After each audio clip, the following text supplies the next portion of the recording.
सनक सनातन वर्णित चरिते सनक सनातन वर्णित चरिते राधे जय जय माधव दयिते राधे जय जय माधव दयिते हरे Krishna Krishna Krishna Hare Hare Hare Ram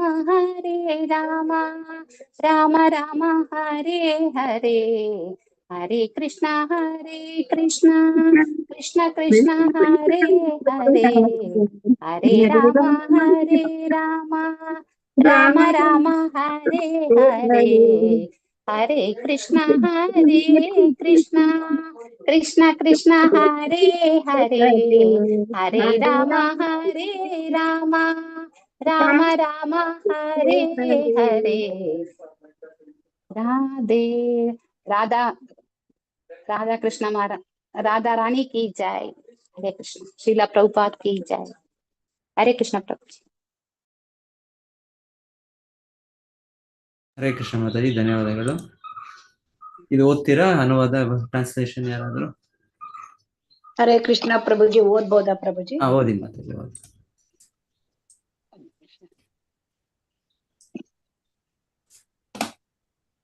O Radha, O beloved of Madhava, O you who are worshipped by thee, all young girls of Gokula, all glories unto you, all glories unto you.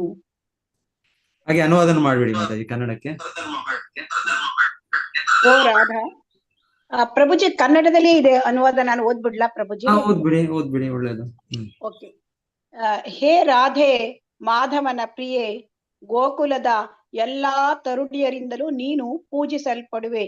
ನಿನಗೆ ಜಯವಾಗಲಿ, ನಿನಗೆ ಜಯವಾಗಲಿ. ನಿನ್ನನ್ನು ಕುರಿತ ಪ್ರಭು ದಾಮೋದರನ ಪ್ರೇಮ ಅನುರಾಗವನ್ನು ಅಧಿಕಗೊಳಿಸುವಂತೆ ನೀನು ಉಡುಗೆಯನ್ನು ಧರಿಸಿರುವೆ. ಭಗವಾನ್ ಹರಿಯ ಆಹ್ಲಾದಕರವಾದ ಲೀಲಾಸ್ಥಾನವಾದ ವೃಂದಾವನದ ರಾಣಿಯೇ, ರಾಜ ವೃಷಭಾನುವಿನ ಮಹಾಸಾಗರದಿಂದ ಪೂರ್ಣ ಚಂದ್ರನಂತೆ ಉದಯಿಸಿದ್ದೀಯೇ. ಲಲಿತೆಯ ಸಖಿಯೇ, ಸ್ನೇಹ ದಯೆ ಕೃಷ್ಣ ಭಕ್ತಿಗಳಿಂದ ವಿಶಾಖೆಯು ನಿನಗೆ ಒಲಿಯುವಂತೆ ಮಾಡಿಕೊಂಡವಳೆ. ಕರುಣೆಯ ಸಾಗರಳೆ, ಹಿರಿಯ ಮುನಿಗಳಾದ ಸನಕ ಮತ್ತು ಸನಾತನರು ನಿನ್ನ ದಿವ್ಯ ಗುಣಗಳನ್ನು ವರ್ಣಿಸಿದ್ದಾರೆ. ರಾಧೆಯೇ, ನನ್ನ ಮೇಲೆ ಕೃಪೆ ತೋರಿಸು. ಹರೇ ಕೃಷ್ಣ ಪ್ರಭು. ಪ್ರಭುಜಿ ಹರೇ ಕೃಷ್ಣ. Thank you ಪ್ರಭುಜಿ.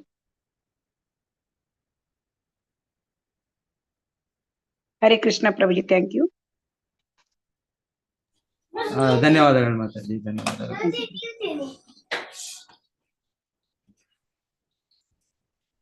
ಒಂದು ನಿಮಿಷ.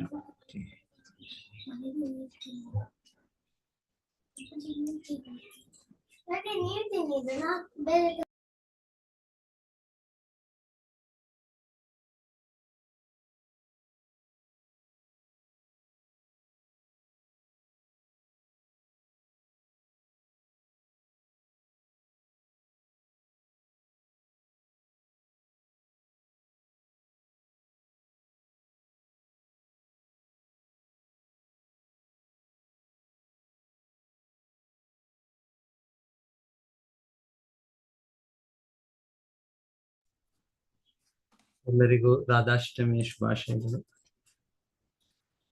ಹರೇ ಕೃಷ್ಣ ಪ್ರಭುಜಿ, ತಮಗೂ ಕೂಡ ಶುಭಾಶಯಗಳು. ಎಲ್ಲರಿಗೂ ಕೂಡ ರಾಧಾಷ್ಟಮಿ ಶುಭಾಶಯ.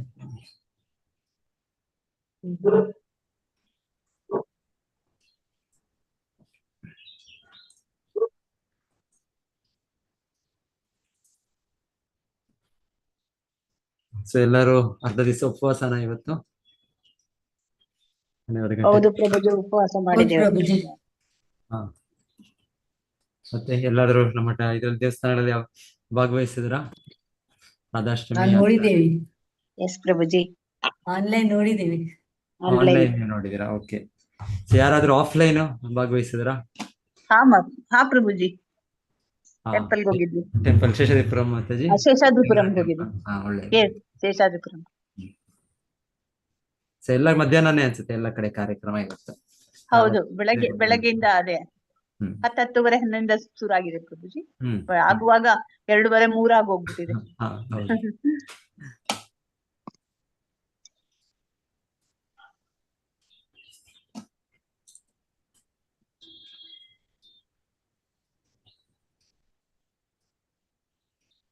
Second chapter.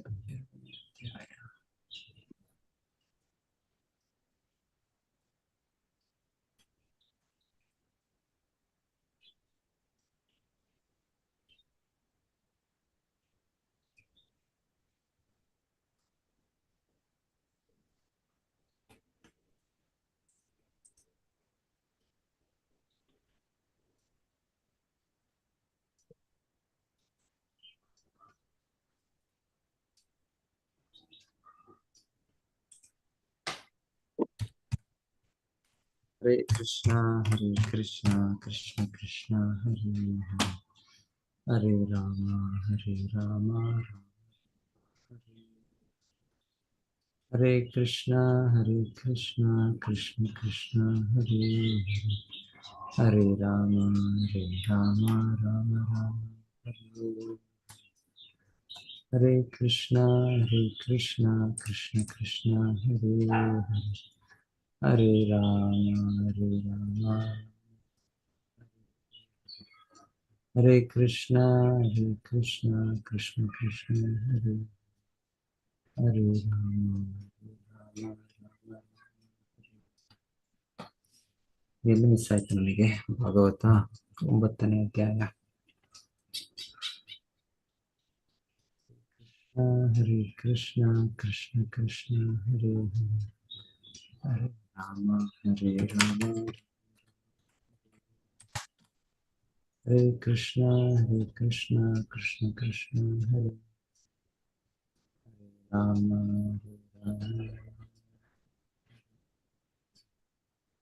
ಹರೇ ಕೃಷ್ಣ ಕೃಷ್ಣ ಹರೇ ರಾಮ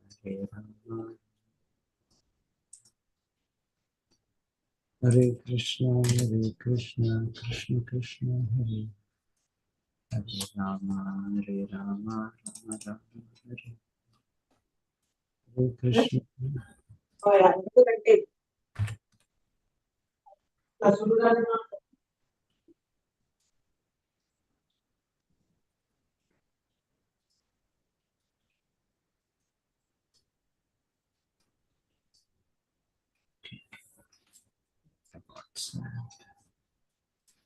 ಸೊ ಇಲ್ಲಾಂದ್ರೆ ಯಾರ ಹತ್ರ ಅದು ರೆಡಿ ಇದ್ರೆ ನಾನು ಕೋ-ಹೋಸ್ಟ್ ಮಾಡ್ತೀನಿ, ನೀವು ಶೇರ್ ಮಾಡ್ಬೋದು. 9th chapter ಮಾತಾಜಿ ನೋಡ್ತೇನೆ. ನೋಡಿ ಮಾತಾಜಿ, ನಿಮ್ಮನ್ನ ಕೋ-ಹೋಸ್ಟ್ ಮಾಡ್ತೀನಿ, ನೀವು ಇದ್ರೆ ರೆಡಿ ಇದ್ರೆ, ಇಲ್ಲಾಂದ್ರೆ ನನಗೆ ವಾಟ್ಸ್ಆಪ್ ಕಳಿಸಿ, ನಾನು ಮತ್ತೆ ಆಯ್ತು. ವಾಟ್ಸ್ಆಪ್ ಅಲ್ಲಿ ನೋಡ್ಬೇಕು ನಾನು ಮತ್ತೆ.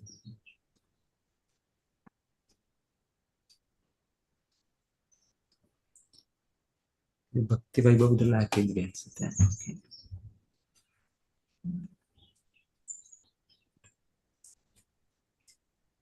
ನಿಮ್ಗೆ ಕಳಿಸ್ಬೇಕಾ ಪ್ರಭುಜಿ? ಮತ್ತೆ ಹೇಗಾದ್ರು ನೀವು ಶೇರ್ ಮಾಡ್ತೀರಂದ್ರೆ ನಾನು ಪೋಸ್ಟ್ ಮಾಡ್ತೀನಿ, ಇಲ್ಲಾಂದ್ರೆ ನನಗೆ ಕಳಿಸ್ತೀನಿ. ಭಕ್ತಿ ವೈಭವ್ ಇದ್ರಲ್ಲೂ ಇತ್ತು, ಆದ್ರೆ ಇಲ್ಲಿ ಕಳಿಸಿ ಮತ್ತೆ ನೋಡಿ.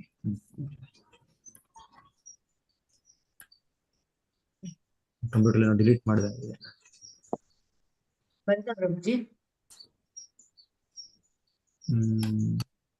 ಇಲ್ಲ ಮತ್ತೆ ಈಗ ಬರುತ್ತೆ.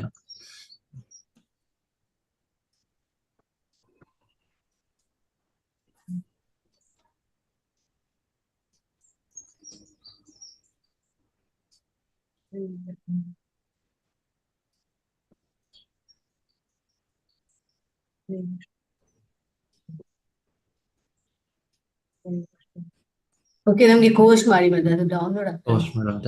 ಹಾ,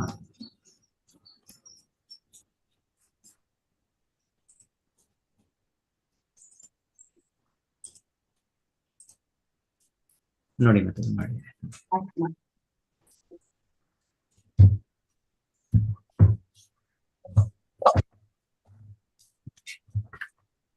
ಶ್ಲೋಕ 34 ಮಾತಾಜಿ.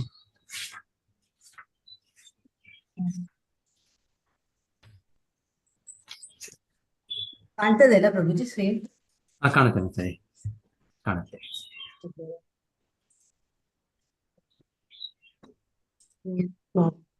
ಓಂ ನಮೋ ಉಮಗ್ರಾನ್ಮಿರಾಂಧಸ್ಯ ಜ್ಞಾನಾಂಜನಶಲಾಕಯ ಚಕ್ಷುರುನ್ಮೀಲಿತಂ ಯೇನ ತಸ್ಮೈ ಶ್ರೀಗುರವೇ ನಮಃ. ನಮೋ ವಿಷ್ಣುಪಾದಾಯ ಕೃಷ್ಣಪೃಷ್ಠಾಯ ಭೂತಲೆ ಶ್ರೀಮತೆ ಭಕ್ತಿವೇದಾಂತ ಸ್ವಾಮೀತಿ ನಾಮಿನೆ. ನಮಸ್ತೆ ಸಾರಸ್ವತಿ ದೇವೆ ಗೌರವಾಣಿ ಪ್ರಚಾರಿಣೆ ಗುರುವಿಶೇಷ ಶೂನ್ಯವಾದಿ ಪಾಶ್ಚಾತ್ಯ ದೇಶತಾರಿಣೆ. जय श्री कृष्ण चैतन्य प्रभु नित्यानंद श्री अद्वैत गदाधर श्रीवासादि गौर भक्त वृंद. हरे कृष्णा कृष्ण कृष्ण हरे हरे, हरे राम राम राम हरे हरे. हरे कृष्णा कृष्ण कृष्ण हरे हरे, हरे राम राम राम हरे हरे.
ಓಕೆ, ನೀವು ಕಳಿಸಿರೋದು ಕೂಡ ಬಂದಿದೆ ಮಾತಾಜಿ. ಓಕೆ, ನೀವು ಇಲ್ಲೇ ಇದ್ದೀನಿ. ಪ್ರಭುಜಿ ಅದು 34 ತನಕ ಇದೆ, ಎಲ್ಲ ಇಲ್ಲ ಅದರಲ್ಲಿ. ಓಕೆ ಅದು 34th ಇವತ್ತು ಮಾತಾಜಿ. ಒಂದೇ ಶ್ಲೋಕ ಮಾಡೋಣ. 34 ಇಲ್ಲ ಅದು. ಒಂದ್ minute, ಅಲ್ಲಿ ಫುಲ್ ಇಲ್ಲ 34. ಫುಲ್ ಇಲ್ವಾ? 34th ಇಲ್ವಾ ಇದರಲ್ಲಿ? ಇಲ್ಲ 33 okay okay okay okay okay ಅರ್ಧ ಇದೆ. ಏನ್ ಮಾಡುದು? ಪ್ರಭುಜಿ ನಮ್ಮ ಹತ್ರ ಬುಕ್ಗಳು ಇದೆಯಲ್ವಾ, ನಾವು ನೋಡ್ಕೊಂಡು ಹೇಳ್ತೀವಿ. ನೋಡ್ಕೊಳ್ತೀರಾ? Okay okay. ಹೌದು ಪ್ರಭುಜಿ, ಆತರ ಸ್ಟಾರ್ಟ್ ಮಾಡಿ ನೀವು ಪ್ರಭುಜಿ. ಎಲ್ಲರ ಹತ್ರ ಬುಕ್ ಇದೆ ಉಂಟಲ್ವಾ, ಅವ್ರು ನೋಡ್ಕೋತೀವಿ. ಇಂಗ್ಲಿಷ್ ನೀವೇ ನಾನು ಇಂಗ್ಲಿಷ್ ಟ್ರಾನ್ಸ್ಲೇಟ್ ಮಾಡ್ಬೇಕು ಅಂದ್ರೆ ಇಂಗ್ಲಿಷ್ ನಲ್ಲಿ. ಓಕೆ, ಕ್ರೋಮ್ ಬಂದ್ರೆ ವೇದಾಭ್ಯಾಸ ಹೋದ್ರೆ ಚೈತನ್ಯ ಚರಿತಾಮೃತ ಆಗಿದೆ ಶ್ಲೋಕ.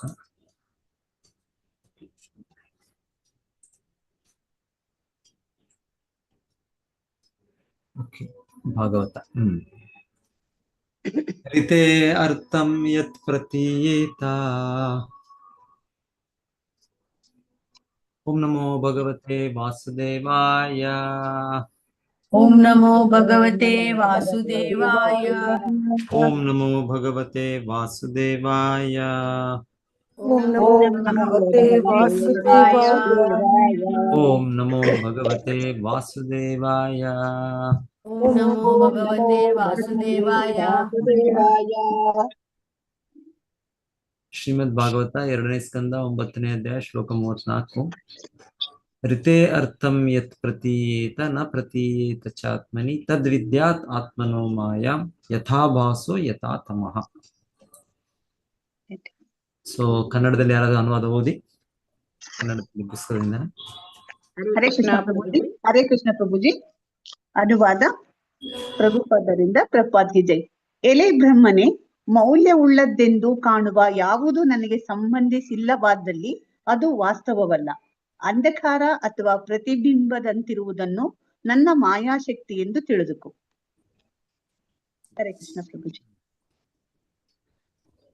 ಮತ್ತೆ ಭಾವಾರ್ಥ ಸ್ವಲ್ಪ ಒಂದು ಫಸ್ಟ್ ಪ್ಯಾರಾ ಓದಿ ಮಾತಾಜಿ. ಹರೇ ಕೃಷ್ಣ ಪ್ರಭುಜಿ. ಫಸ್ಟ್ ಪ್ಯಾರಾ ಭಾವಾರ್ಥ ಪ್ರಭುಪಾದರಿಂದ ಪ್ರಭುಪಾದಕ್ಕೆ ಜೈ. ವಿಶ್ವ ಅಭಿವ್ಯಕ್ತಿಯ ಉದಯ, ಪಾಲನೆ, ಬೆಳವಣಿಗೆ, ಅದರ ವಿವಿಧ ಶಕ್ತಿಗಳ ಅಂತರ್ಕ್ರಿಯೆಗಳು, ಕ್ಷೀಣತೆ, ನಾಶ ಇವುಗಳ ಯಾವುದೇ ಹಂತದಲ್ಲಿಯೂ ಅದು ದೇವೋತ್ತಮ ಪುರುಷನ ಅಸ್ತಿತ್ವದೊಂದಿಗೆ ಮೂಲತಃ ಸಂಬಂಧ ಹೊಂದಿದೆ ಎಂದು ಹಿಂದಿನ ಶ್ಲೋಕದಲ್ಲಿ ಈಗಾಗಲೇ ತೀರ್ಮಾನಕ್ಕೆ ಬರಲಾಗಿದೆ. ಹೀಗಾಗಿ ಭಗವಂತನೊಂದಿಗಿನ ಈ ಪ್ರಾಥಮಿಕ ಸಂಬಂಧವನ್ನು ಮರೆತಾಗಲೆಲ್ಲ ಮತ್ತು ವಸ್ತುಗಳನ್ನು ಭಗವತ್ ಸಂಬಂಧವಿಲ್ಲದ ಸತ್ಯವೆಂದು ಅಂಗೀಕರಿಸಿದಾಗಲೆಲ್ಲ ಅಂತಹ ಕಲ್ಪನೆಯನ್ನು ಭಗವಂತನ ಮಾಯಾಶಕ್ತಿಯ ಉತ್ಪನ್ನವೆಂದು ಕರೆಯಲಾಗುತ್ತದೆ. ಏಕೆಂದರೆ ಭಗವಂತನಿಲ್ಲದೆ ಯಾವುದೂ ಅಸ್ತಿತ್ವದಲ್ಲಿರಲು ಸಾಧ್ಯವಿಲ್ಲ. ಮಾಯಾಶಕ್ತಿಯು ಭಗವಂತನ ಒಂದು ಶಕ್ತಿ ಎಂಬುದನ್ನು ತಿಳಿದುಕೊಳ್ಳಬೇಕು. ಸಕಲವನ್ನು ಭಗವಂತನ ಸಂಬಂಧದೊಂದಿಗೆ ಜೋಡಿಸುವ ಸೂಕ್ತ ಸಿದ್ಧಾಂತವನ್ನು ಯೋಗಮಾಯ ಅಥವಾ ಸಂಯೋಗ ಶಕ್ತಿ ಎಂದು ಕರೆಯಲಾಗಿದೆ. ಮತ್ತು ಭಗವಂತನ ಸಂಬಂಧದಿಂದ ಯಾವುದೇ ವಸ್ತುವನ್ನು ಬೇರ್ಪಡಿಸುವ ತಪ್ಪು ಕಲ್ಪನೆಯನ್ನು ದೈವಿ ಮಾಯಾ ಅಥವಾ ಮಹಾಮಾಯ ಎಂದು ಕರೆಯಲಾಗಿದೆ. ಎರಡೂ ಮಾಯೆಗಳು ಭಗವಂತನೊಂದಿಗೆ ಸಂಬಂಧ ಹೊಂದಿವೆ, ಏಕೆಂದರೆ ಭಗವಂತನೊಂದಿಗೆ ಸಂಬಂಧವಿಲ್ಲದೆ ಯಾವುದು ಅಸ್ತಿತ್ವದಲ್ಲಿರುವುದು ಅಸಾಧ್ಯ. ಆದ್ದರಿಂದ ಭಗವಂತನೊಂದಿಗೆ ಸಂಬಂಧಗಳನ್ನು ಬೇರ್ಪಡಿಸುವ ತಪ್ಪು ಕಲ್ಪನೆಯು ಮಿಥ್ಯೆಯಲ್ಲ, ಭ್ರಮಾತ್ಮಕವಾದದ್ದು. ಹರೇ ಕೃಷ್ಣ ಪ್ರಭುಜಿ. ಹರೇ ಕೃಷ್ಣ. ಸೊ ಹಿಂದೆ ಶ್ಲೋಕ ನಾವು ಓದಿದ್ದು ಅಹಂ ಏವಾಸಮೇವಾಗ್ರೆ ನಾಣ್ಯದ್ಯತ್ ಸದಸತ್ಪರಂ ಪಶ್ಚಾದಹಂ ಯದೇತಚ್ಚ ಯೋ ಅವಶಿಷ್ಯೇತ ಸೋ ಅಸ್ಮಿ ಅಹಂ. ಬ್ರಹ್ಮದೇವರಿಗೆ ನಾನು ಅಹಂ 3 ಸಲ ಆ ಶ್ಲೋಕದಲ್ಲಿ ನಾವು ತೆಟ್ಟು ಅವ್ರು ಹೇಳಿದ್ದು ಕೇಳಿದ್ವಿ. ಸೊ ನಾನು ಹಿಂದೆ ಇದ್ದದ್ದು ನಾನು, ಎಲ್ಲವೂ ಜಗತ್ತು ಭೌತಿಕ ಸೃಷ್ಟಿ ಆಗೋ ಮುಂಚೆ ಇದ್ದದ್ದು ನಾನು. ಸೊ ಹಾಗೆಯೇ ಸೃಷ್ಟಿ ಆದ್ಮೇಲೂ ಕೂಡ ನಾನು, ಅದೆಲ್ಲವೂ ಇರೋದು ನಾನೇ. ನಂತರ ಅದರ ವಿನಾಶ ಆದ್ಮೇಲೂ ಕೂಡ ಕೊನೆಗಿರೋದು ಕೂಡ ಮತ್ತೆ ನಾನೇ. ಸೊ ಇದು ಕೇಳಿದ್ವಿ, ಅಹಂ ಅಹಂ ಅಹಂ, ನಾನು ನಾನು ನಾನು ಅಂತ ಭಗವಂತನ ಗೊತ್ತು. ಸೊ ಹಾಗಾಗಿ ಇಲ್ಲಿ ಈ ಶ್ಲೋಕದಲ್ಲಿ ಪ್ರಭುಪಾದರು ಹೇಳ್ತಾ ಇದ್ದಾರೆ, ಆಗ್ಲೇ ಸೃಷ್ಟಿ ಆದ್ಮೇಲೂ ಕೂಡ, ಸೃಷ್ಟಿ ಆದ್ಮೇಲೆ ಈ ಭೌತಿಕ ಜಗತ್ತಿಗೆ ಸೃಷ್ಟಿ ಅಂತ ಆಗುತ್ತೆ. ಸೊ ಅದರ ಹುಟ್ಟು, ಅದರ ಹಾಗೆ ಅದರ ಸೃಷ್ಟಿ ಸ್ಥಿತಿ ಪ್ರಳಯ, ಸೊ ಎಲ್ಲ ಹಂತಗಳು ಕೂಡ ಕೃಷ್ಣನ ಸಂಬಂಧದಲ್ಲಿದೆ. ಅದು ಕೃಷ್ಣನ ಶಕ್ತಿಯೇ. ಸೊ ಅದಕ್ಕೆ ಕೃಷ್ಣನೊಟ್ಟಿಗೆ ಸಂಬಂಧ ಇದೆ. ಮತ್ತೆ ಇನ್ನೊಂದು ಒಳ್ಳೆ ಪಾಯಿಂಟ್ ನಾವು ಗುರುತಿಸಿದ್ದು ಶ್ಲೋಕ ತಿಳಿಸ್ಕೊಟ್ಟಿದ್ದು ನಮ್ಗೆ, ಕೃಷ್ಣನು ಅಹಂ ಅಹಂ ನಾನು ನಾನು ಅಂತ ಹೇಳ್ತಾರೆ. ಕೃಷ್ಣನು ಒಬ್ಬನೇ ಅಲ್ಲ, ಅವನಿರೋದು, ಅವನು ಅವನ ಶಕ್ತಿಗಳೊಟ್ಟಿಗೆ ಇದ್ದಾನೆ. ಅವನು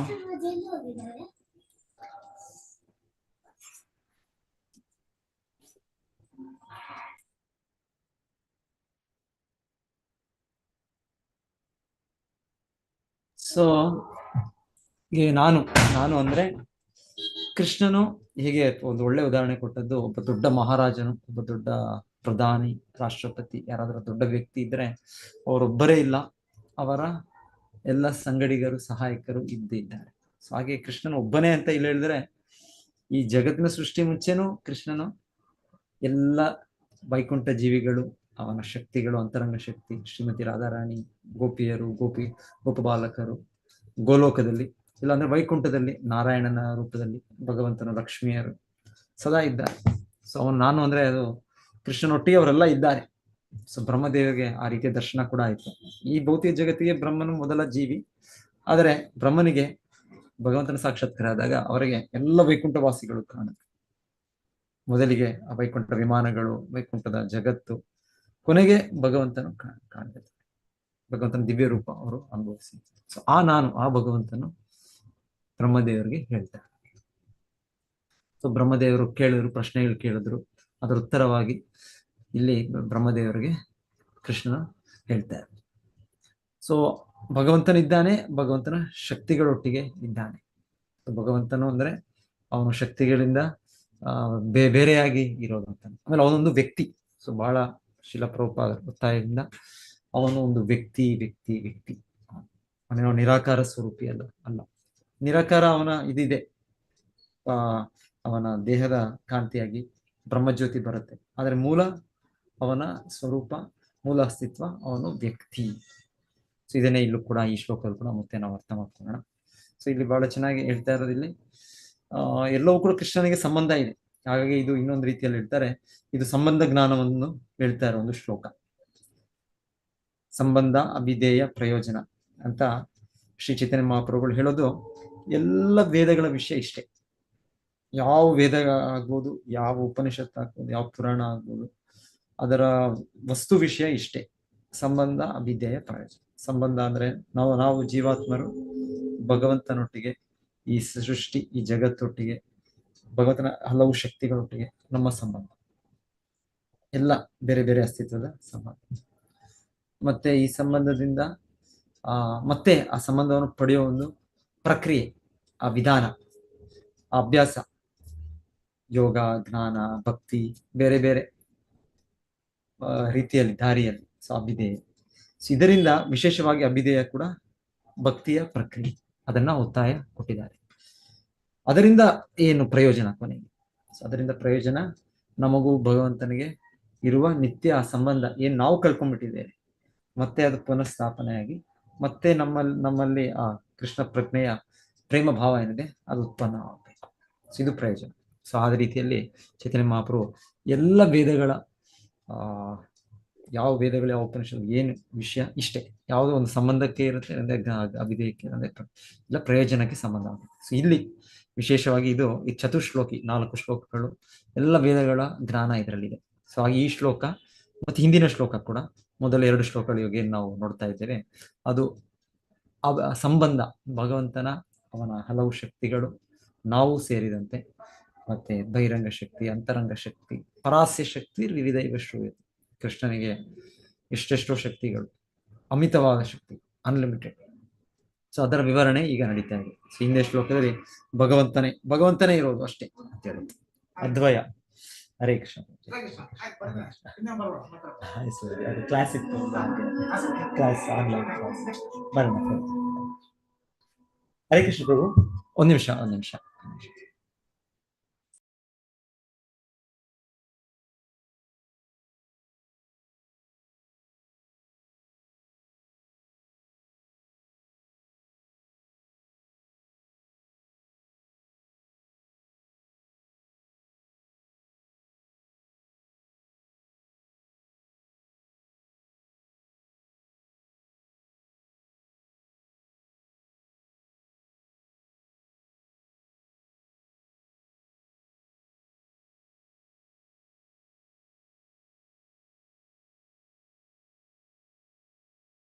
ಅಡಚಣೆಗಾಗಿ ಕ್ಷಮಿಸಿ. ಸೊ ಇವತ್ತು ರಾಧಾಷ್ಟಮಿ, ಹಾಗೆ ಬಹಳ ಜನ ಭಕ್ತರು ಬರ್ತಾ ಇದ್ದಾರೆ. ಯಾರು ಮಧ್ಯಾಹ್ನ ಮಿಸ್ ಮಾಡ್ಕೊಂಡಿದ್ದಾರೆ ಅವರೆಲ್ಲ ಬರ್ತಾ ಇದ್ದಾರೆ. ಓಕೆ, ಸೊ ನಾವೆಲ್ಲಿದ್ವಿ? ನಾವು ಈ ಶ್ಲೋಕಗಳು ಸಂಬಂಧ ಜ್ಞಾನಕ್ಕೆ ಅನ್ವಯವಾಗುವ ಶ್ಲೋಕ. ಈ ಶ್ಲೋಕ ಕೂಡ ಹಿಂದಿನ ಶ್ಲೋಕ ಕೂಡ. ಹಿಂದಿನ ಶ್ಲೋಕದಲ್ಲಿ ಕೃಷ್ಣನೇ ಎಲ್ಲವೂ, ಸರ್ವಸ್ವವು ಕೃಷ್ಣನೇ. ಸೊ ಅದ್ವೈತ ತತ್ವ ಹೇಳುತ್ತೆ, ಒಂದೇ ಇರೋದು, ನಾವು ಒಂದೇ ನಂಬೋದು, ಎರಡು ನೀವು ನೋಡಿದ್ರೆ ಅದೇ ಮಾಯೆ ಅಂತ ಹೇಳ್ತಾರೆ. ಸೊ ಹೌದು, ಕರೆಕ್ಟ್. ಅದು ಈ 2ನೇ ಶ್ಲೋಕ ಅದೇ ಹೇಳ್ತಾ ಇದೆ. ಈಗ ಕೃಷ್ಣ ಹೇಳ್ತಾ ಇರೋದು, ನನಗೆ ಸಂಬಂಧವನ್ನು ಬಿಟ್ಟು, ನನ್ನ ಸಂಬಂಧದಲ್ಲಿ ಏನಾದ್ರೂ ನೋಡಿದ್ರೆ ನಿಮ್ಗೆ ಏನಾದ್ರು ಬೆಲೆ ಬಾಳುವಂಥದ್ದು, ಅದರ ವಿಶೇಷವಾದ ಅಸ್ತಿತ್ವ ಇದೆ ಅನ್ನೋದು ಅಂತ ನಿಮಗೆ ಅನ್ಸಿದ್ರೆ ಅದು ನನ್ನ ಭ್ರಾಂತಿ ಶಕ್ತಿ, ಅದು ನನ್ನ ಶಕ್ತಿಯೇ, ನನ್ನ ಬಹಿರಂಗ ಶಕ್ತಿ, ಭ್ರಾಂತಿ ಶಕ್ತಿ, ಇಲ್ಯೂಸರಿ ಎನರ್ಜಿ ಅಂತ ಕೃಷ್ಣ ಹೇಳ್ತಾರೆ. ಸೊ ಬ್ರಹ್ಮನೇ, ನೀನು ಏನು ನೋಡಿದ್ರು, ಯಾವುದೊಂದು ಅದಕ್ಕೆ ಏನೋ ಒಂದು ಅಸ್ತಿತ್ವ ಇದೆ ಅನ್ಸಿದ್ರೆ, ಅದು ನನ್ನ ಸಂಬಂಧ ಇಲ್ಲ ಅಂದ್ರೆ ಅದು ನಿಜವಾಗ್ಲೂ ಅದಕ್ಕೆ ಶಾಶ್ವತವಾದ ಇದಿಲ್ಲ. ಹಾಗಾಗಿ ಅದು ಅದನ್ನ ಮಿಥ್ಯ ಅಂದ್ರೆ ಮಿಥ್ಯ ಅಂತ ಹೇಳೋದು ಅದು ಏನು ಅಂತಾರೆ, ಕಲ್ಪನೆ ಅಂತ, ಇಲ್ಲ ಅಂದ್ರೆ ಅದು ಇಲ್ಲ ಅಂತಲ್ಲ, ಅದೇ ತಾತ್ಕಾಲಿಕ ಸತ್ಯ. ಕೃಷ್ಣನ ಸಂಬಂಧದಲ್ಲಿ ಆಧ್ಯಾತ್ಮಿಕ ಜಗತ್ತಿದೆ, ಅದು ಶಾಶ್ವತ ಸತ್ಯ. ಕೃಷ್ಣನ್ ಕೂಡ ಶಾಶ್ವತ ಸತ್ಯ. ಆದರೆ ಈ ಭೌತಿಕ ಜಗತ್ತು ಇದು ಕಾಲದಲ್ಲಿ ಇರುತ್ತೆ, ಕಾಲದಲ್ಲಿ ಇದರ ನಾಶ ಆಗುತ್ತೆ. ಸ್ವಲ್ಪ ಸಮಯದಲ್ಲಿ ಇರ್ಬೋದು, ಲಕ್ಷಾಂತರ ಕೋಟ್ಯಂತರ ವರ್ಷಗಳಿರ್ಬೋದು, ಆದ್ರೂ ಕೂಡ ಇದರ ಅಂತ್ಯ ಇದೆ. ಇದು ಶಾಶ್ವತವಲ್ಲ. ಶಾಶ್ವತವಾಗಿ ಇದು ಬರುತ್ತೆ, ನಾಶ ಆಗುತ್ತೆ, ಬರುತ್ತೆ, ನಾಶ ಆಗುತ್ತೆ. ಸೊ ಇದೊಂದು ಬದಲಾವಣೆ, ಈ ರೀತಿಯ ಬದಲಾವಣೆಯಲ್ಲಿರೋದು ಇದು. ಆಮೇಲೆ ಇದು ನಮ್ಗೆ ನಿಜ ಅನ್ಸುತ್ತೆ, ಸತ್ಯ ಅನ್ಸುತ್ತೆ. ಇಲ್ಲಿ ಎಲ್ಲ ಇದು ಕೃಷ್ಣನೇ ಬಿಟ್ಟು ಇದು ಅಸ್ತಿತ್ವ ಇದೆ ಅನ್ಸುತ್ತೆ. ವಿಜ್ಞಾನಿಗಳು, ದೊಡ್ಡ ದೊಡ್ಡ ಜ್ಞಾನಿಗಳು, ತತ್ವಜ್ಞರು ಎಲ್ಲರೂ ಕೂಡ ಇದನ್ನು ಅವರವರ ರೀತಿಯಲ್ಲಿ, ಅವರವರ ದೃಷ್ಟಿಯಲ್ಲಿ ಅವರದನ್ನು ವಿವರಿಸ್ತಾರೆ. ಅದರ ಕಾರಣ, ಅದರ ಪರಿಣಾಮ, ಅದರ ಉದ್ದೇಶ ಎಲ್ಲರೂ ಅವರವರು ಅನಿಸಿಕೆ ತಕ್ಕಂತೆ ಹೇಳ್ತಾರೆ. ಆದ್ರೆ ಇದೆಲ್ಲವೂ ಕೃಷ್ಣನ ಸಂಬಂಧವಿಲ್ಲದೆ ಇರುವಾಗ ಅದೆಲ್ಲವೂ ಭ್ರಾಂತಿ, ಅದೆಲ್ಲವೂ ಕೃಷ್ಣನ ಮಾಯಾಶಕ್ತಿಯ ಒಂದು ಅಭಿವ್ಯಕ್ತಿ. ಇದು ನಿಜವಲ್ಲ, ಇದು ಸತ್ಯ ಅಲ್ಲ. ಅದು ಕೃಷ್ಣನ ಸಂಬಂಧವನ್ನು ನೋಡಿದಾಗ ಅದು ಆವಾಗ ಅದು ವಾಸ್ತವಿಕ ಸತ್ಯ. ಅದನ್ನ ನಾವು ಇದು ಕೃಷ್ಣನ ಭ್ರಾಂತಿ ಶಕ್ತಿಯಿಂದ ಈ ಜಗತ್ತು ಹೀಗಿದೆ, ಈ ರೀತಿಯ ಚಟುವಟಿಕೆಗಳಾಗ್ತಾ ಇದೆ ಅಂತ ನೋಡಿದ್ರೆ, ಆ ದೃಷ್ಟಿ ಕಾಣಿದ್ರೆ ಆಗಲೇ ಅದು ನಿಜವಾದ ದೃಷ್ಟಿ. ಇಲ್ಲ ಅಂದ್ರೆ ನಾವು ಮಿಥ್ಯಾ ಕಲ್ಪನೆ, ಅದು ಮಿಥ್ಯಾ ಇದೇನು ಹೇಳೋದು, ನಾವು ಭ್ರಾಂತಿ, ಆ ಭ್ರಮಾತ್ಮಕ ಶಕ್ತಿಯಲ್ಲಿ ಒಳಗಾಗಿ ಇಲ್ಲಿ ಬಹಳ ಭಾವಾರ್ಥದಲ್ಲಿ ಮತ್ತೆ ಮತ್ತೆ ಇದು ಇಲ್ಯೂಸರಿ ಎನರ್ಜಿ, ಇದು ಭಗವಂತನ ಭ್ರಾಂತಿ ಶಕ್ತಿ, ಇದು ಭಗವಂತನ ಬಹಿರಂಗ ಶಕ್ತಿ. ಸೊ ಇಲ್ಲಿ ದೈವಿ ಮಾಯ ಅಥವಾ ಮಹಾಮಾಯ, ದೈವೀಯೇಷ ಗುಣಮಯಿ ಮಮಾಯಾ ದುರುತ್ತೆಯ ಮಾಮೇವ ಯೇ ಪ್ರಪದ್ಯಂತೆ ಮಾಯಾಮೇತಾಂ ತರಂತಿದೆ. ಸೊ ಕೃಷ್ಣನು ಅಲ್ಲಿ ಹೇಳೋ ಗೀತೆಯಲ್ಲಿ 7ನೇ ಅಧ್ಯಾಯದಲ್ಲಿ ಈ ಶಕ್ತಿ ಇದು ಬಹಳ ಕಷ್ಟ, ಇದರ ಮೇಲೆ ಹೊರಗೆ ಬರ್ಲಿಕ್ಕೆ. ಸೊ ಎಲ್ಲರನ್ನು ಇದು ಹಿಡಿತದಲ್ಲಿ, ಈ ತ್ರಿಗುಣ ಗುಣಮಯಿ ಮಾಯ, 3 ಗುಣಗಳು, ಒಂದು ನಮಗೆ ಕಾಲು ಕೈಗಳು ಎಲ್ಲ ಗಟ್ಟಿಯಾಗಿ ಒಂದು ಹಗ್ಗದಲ್ಲಿ ಇದು ಕಟ್ಟಿ ಹಾಕದಾಗೆ ಇದು ದೈವಿ ಶಕ್ತಿ. ಸೊ ಇದು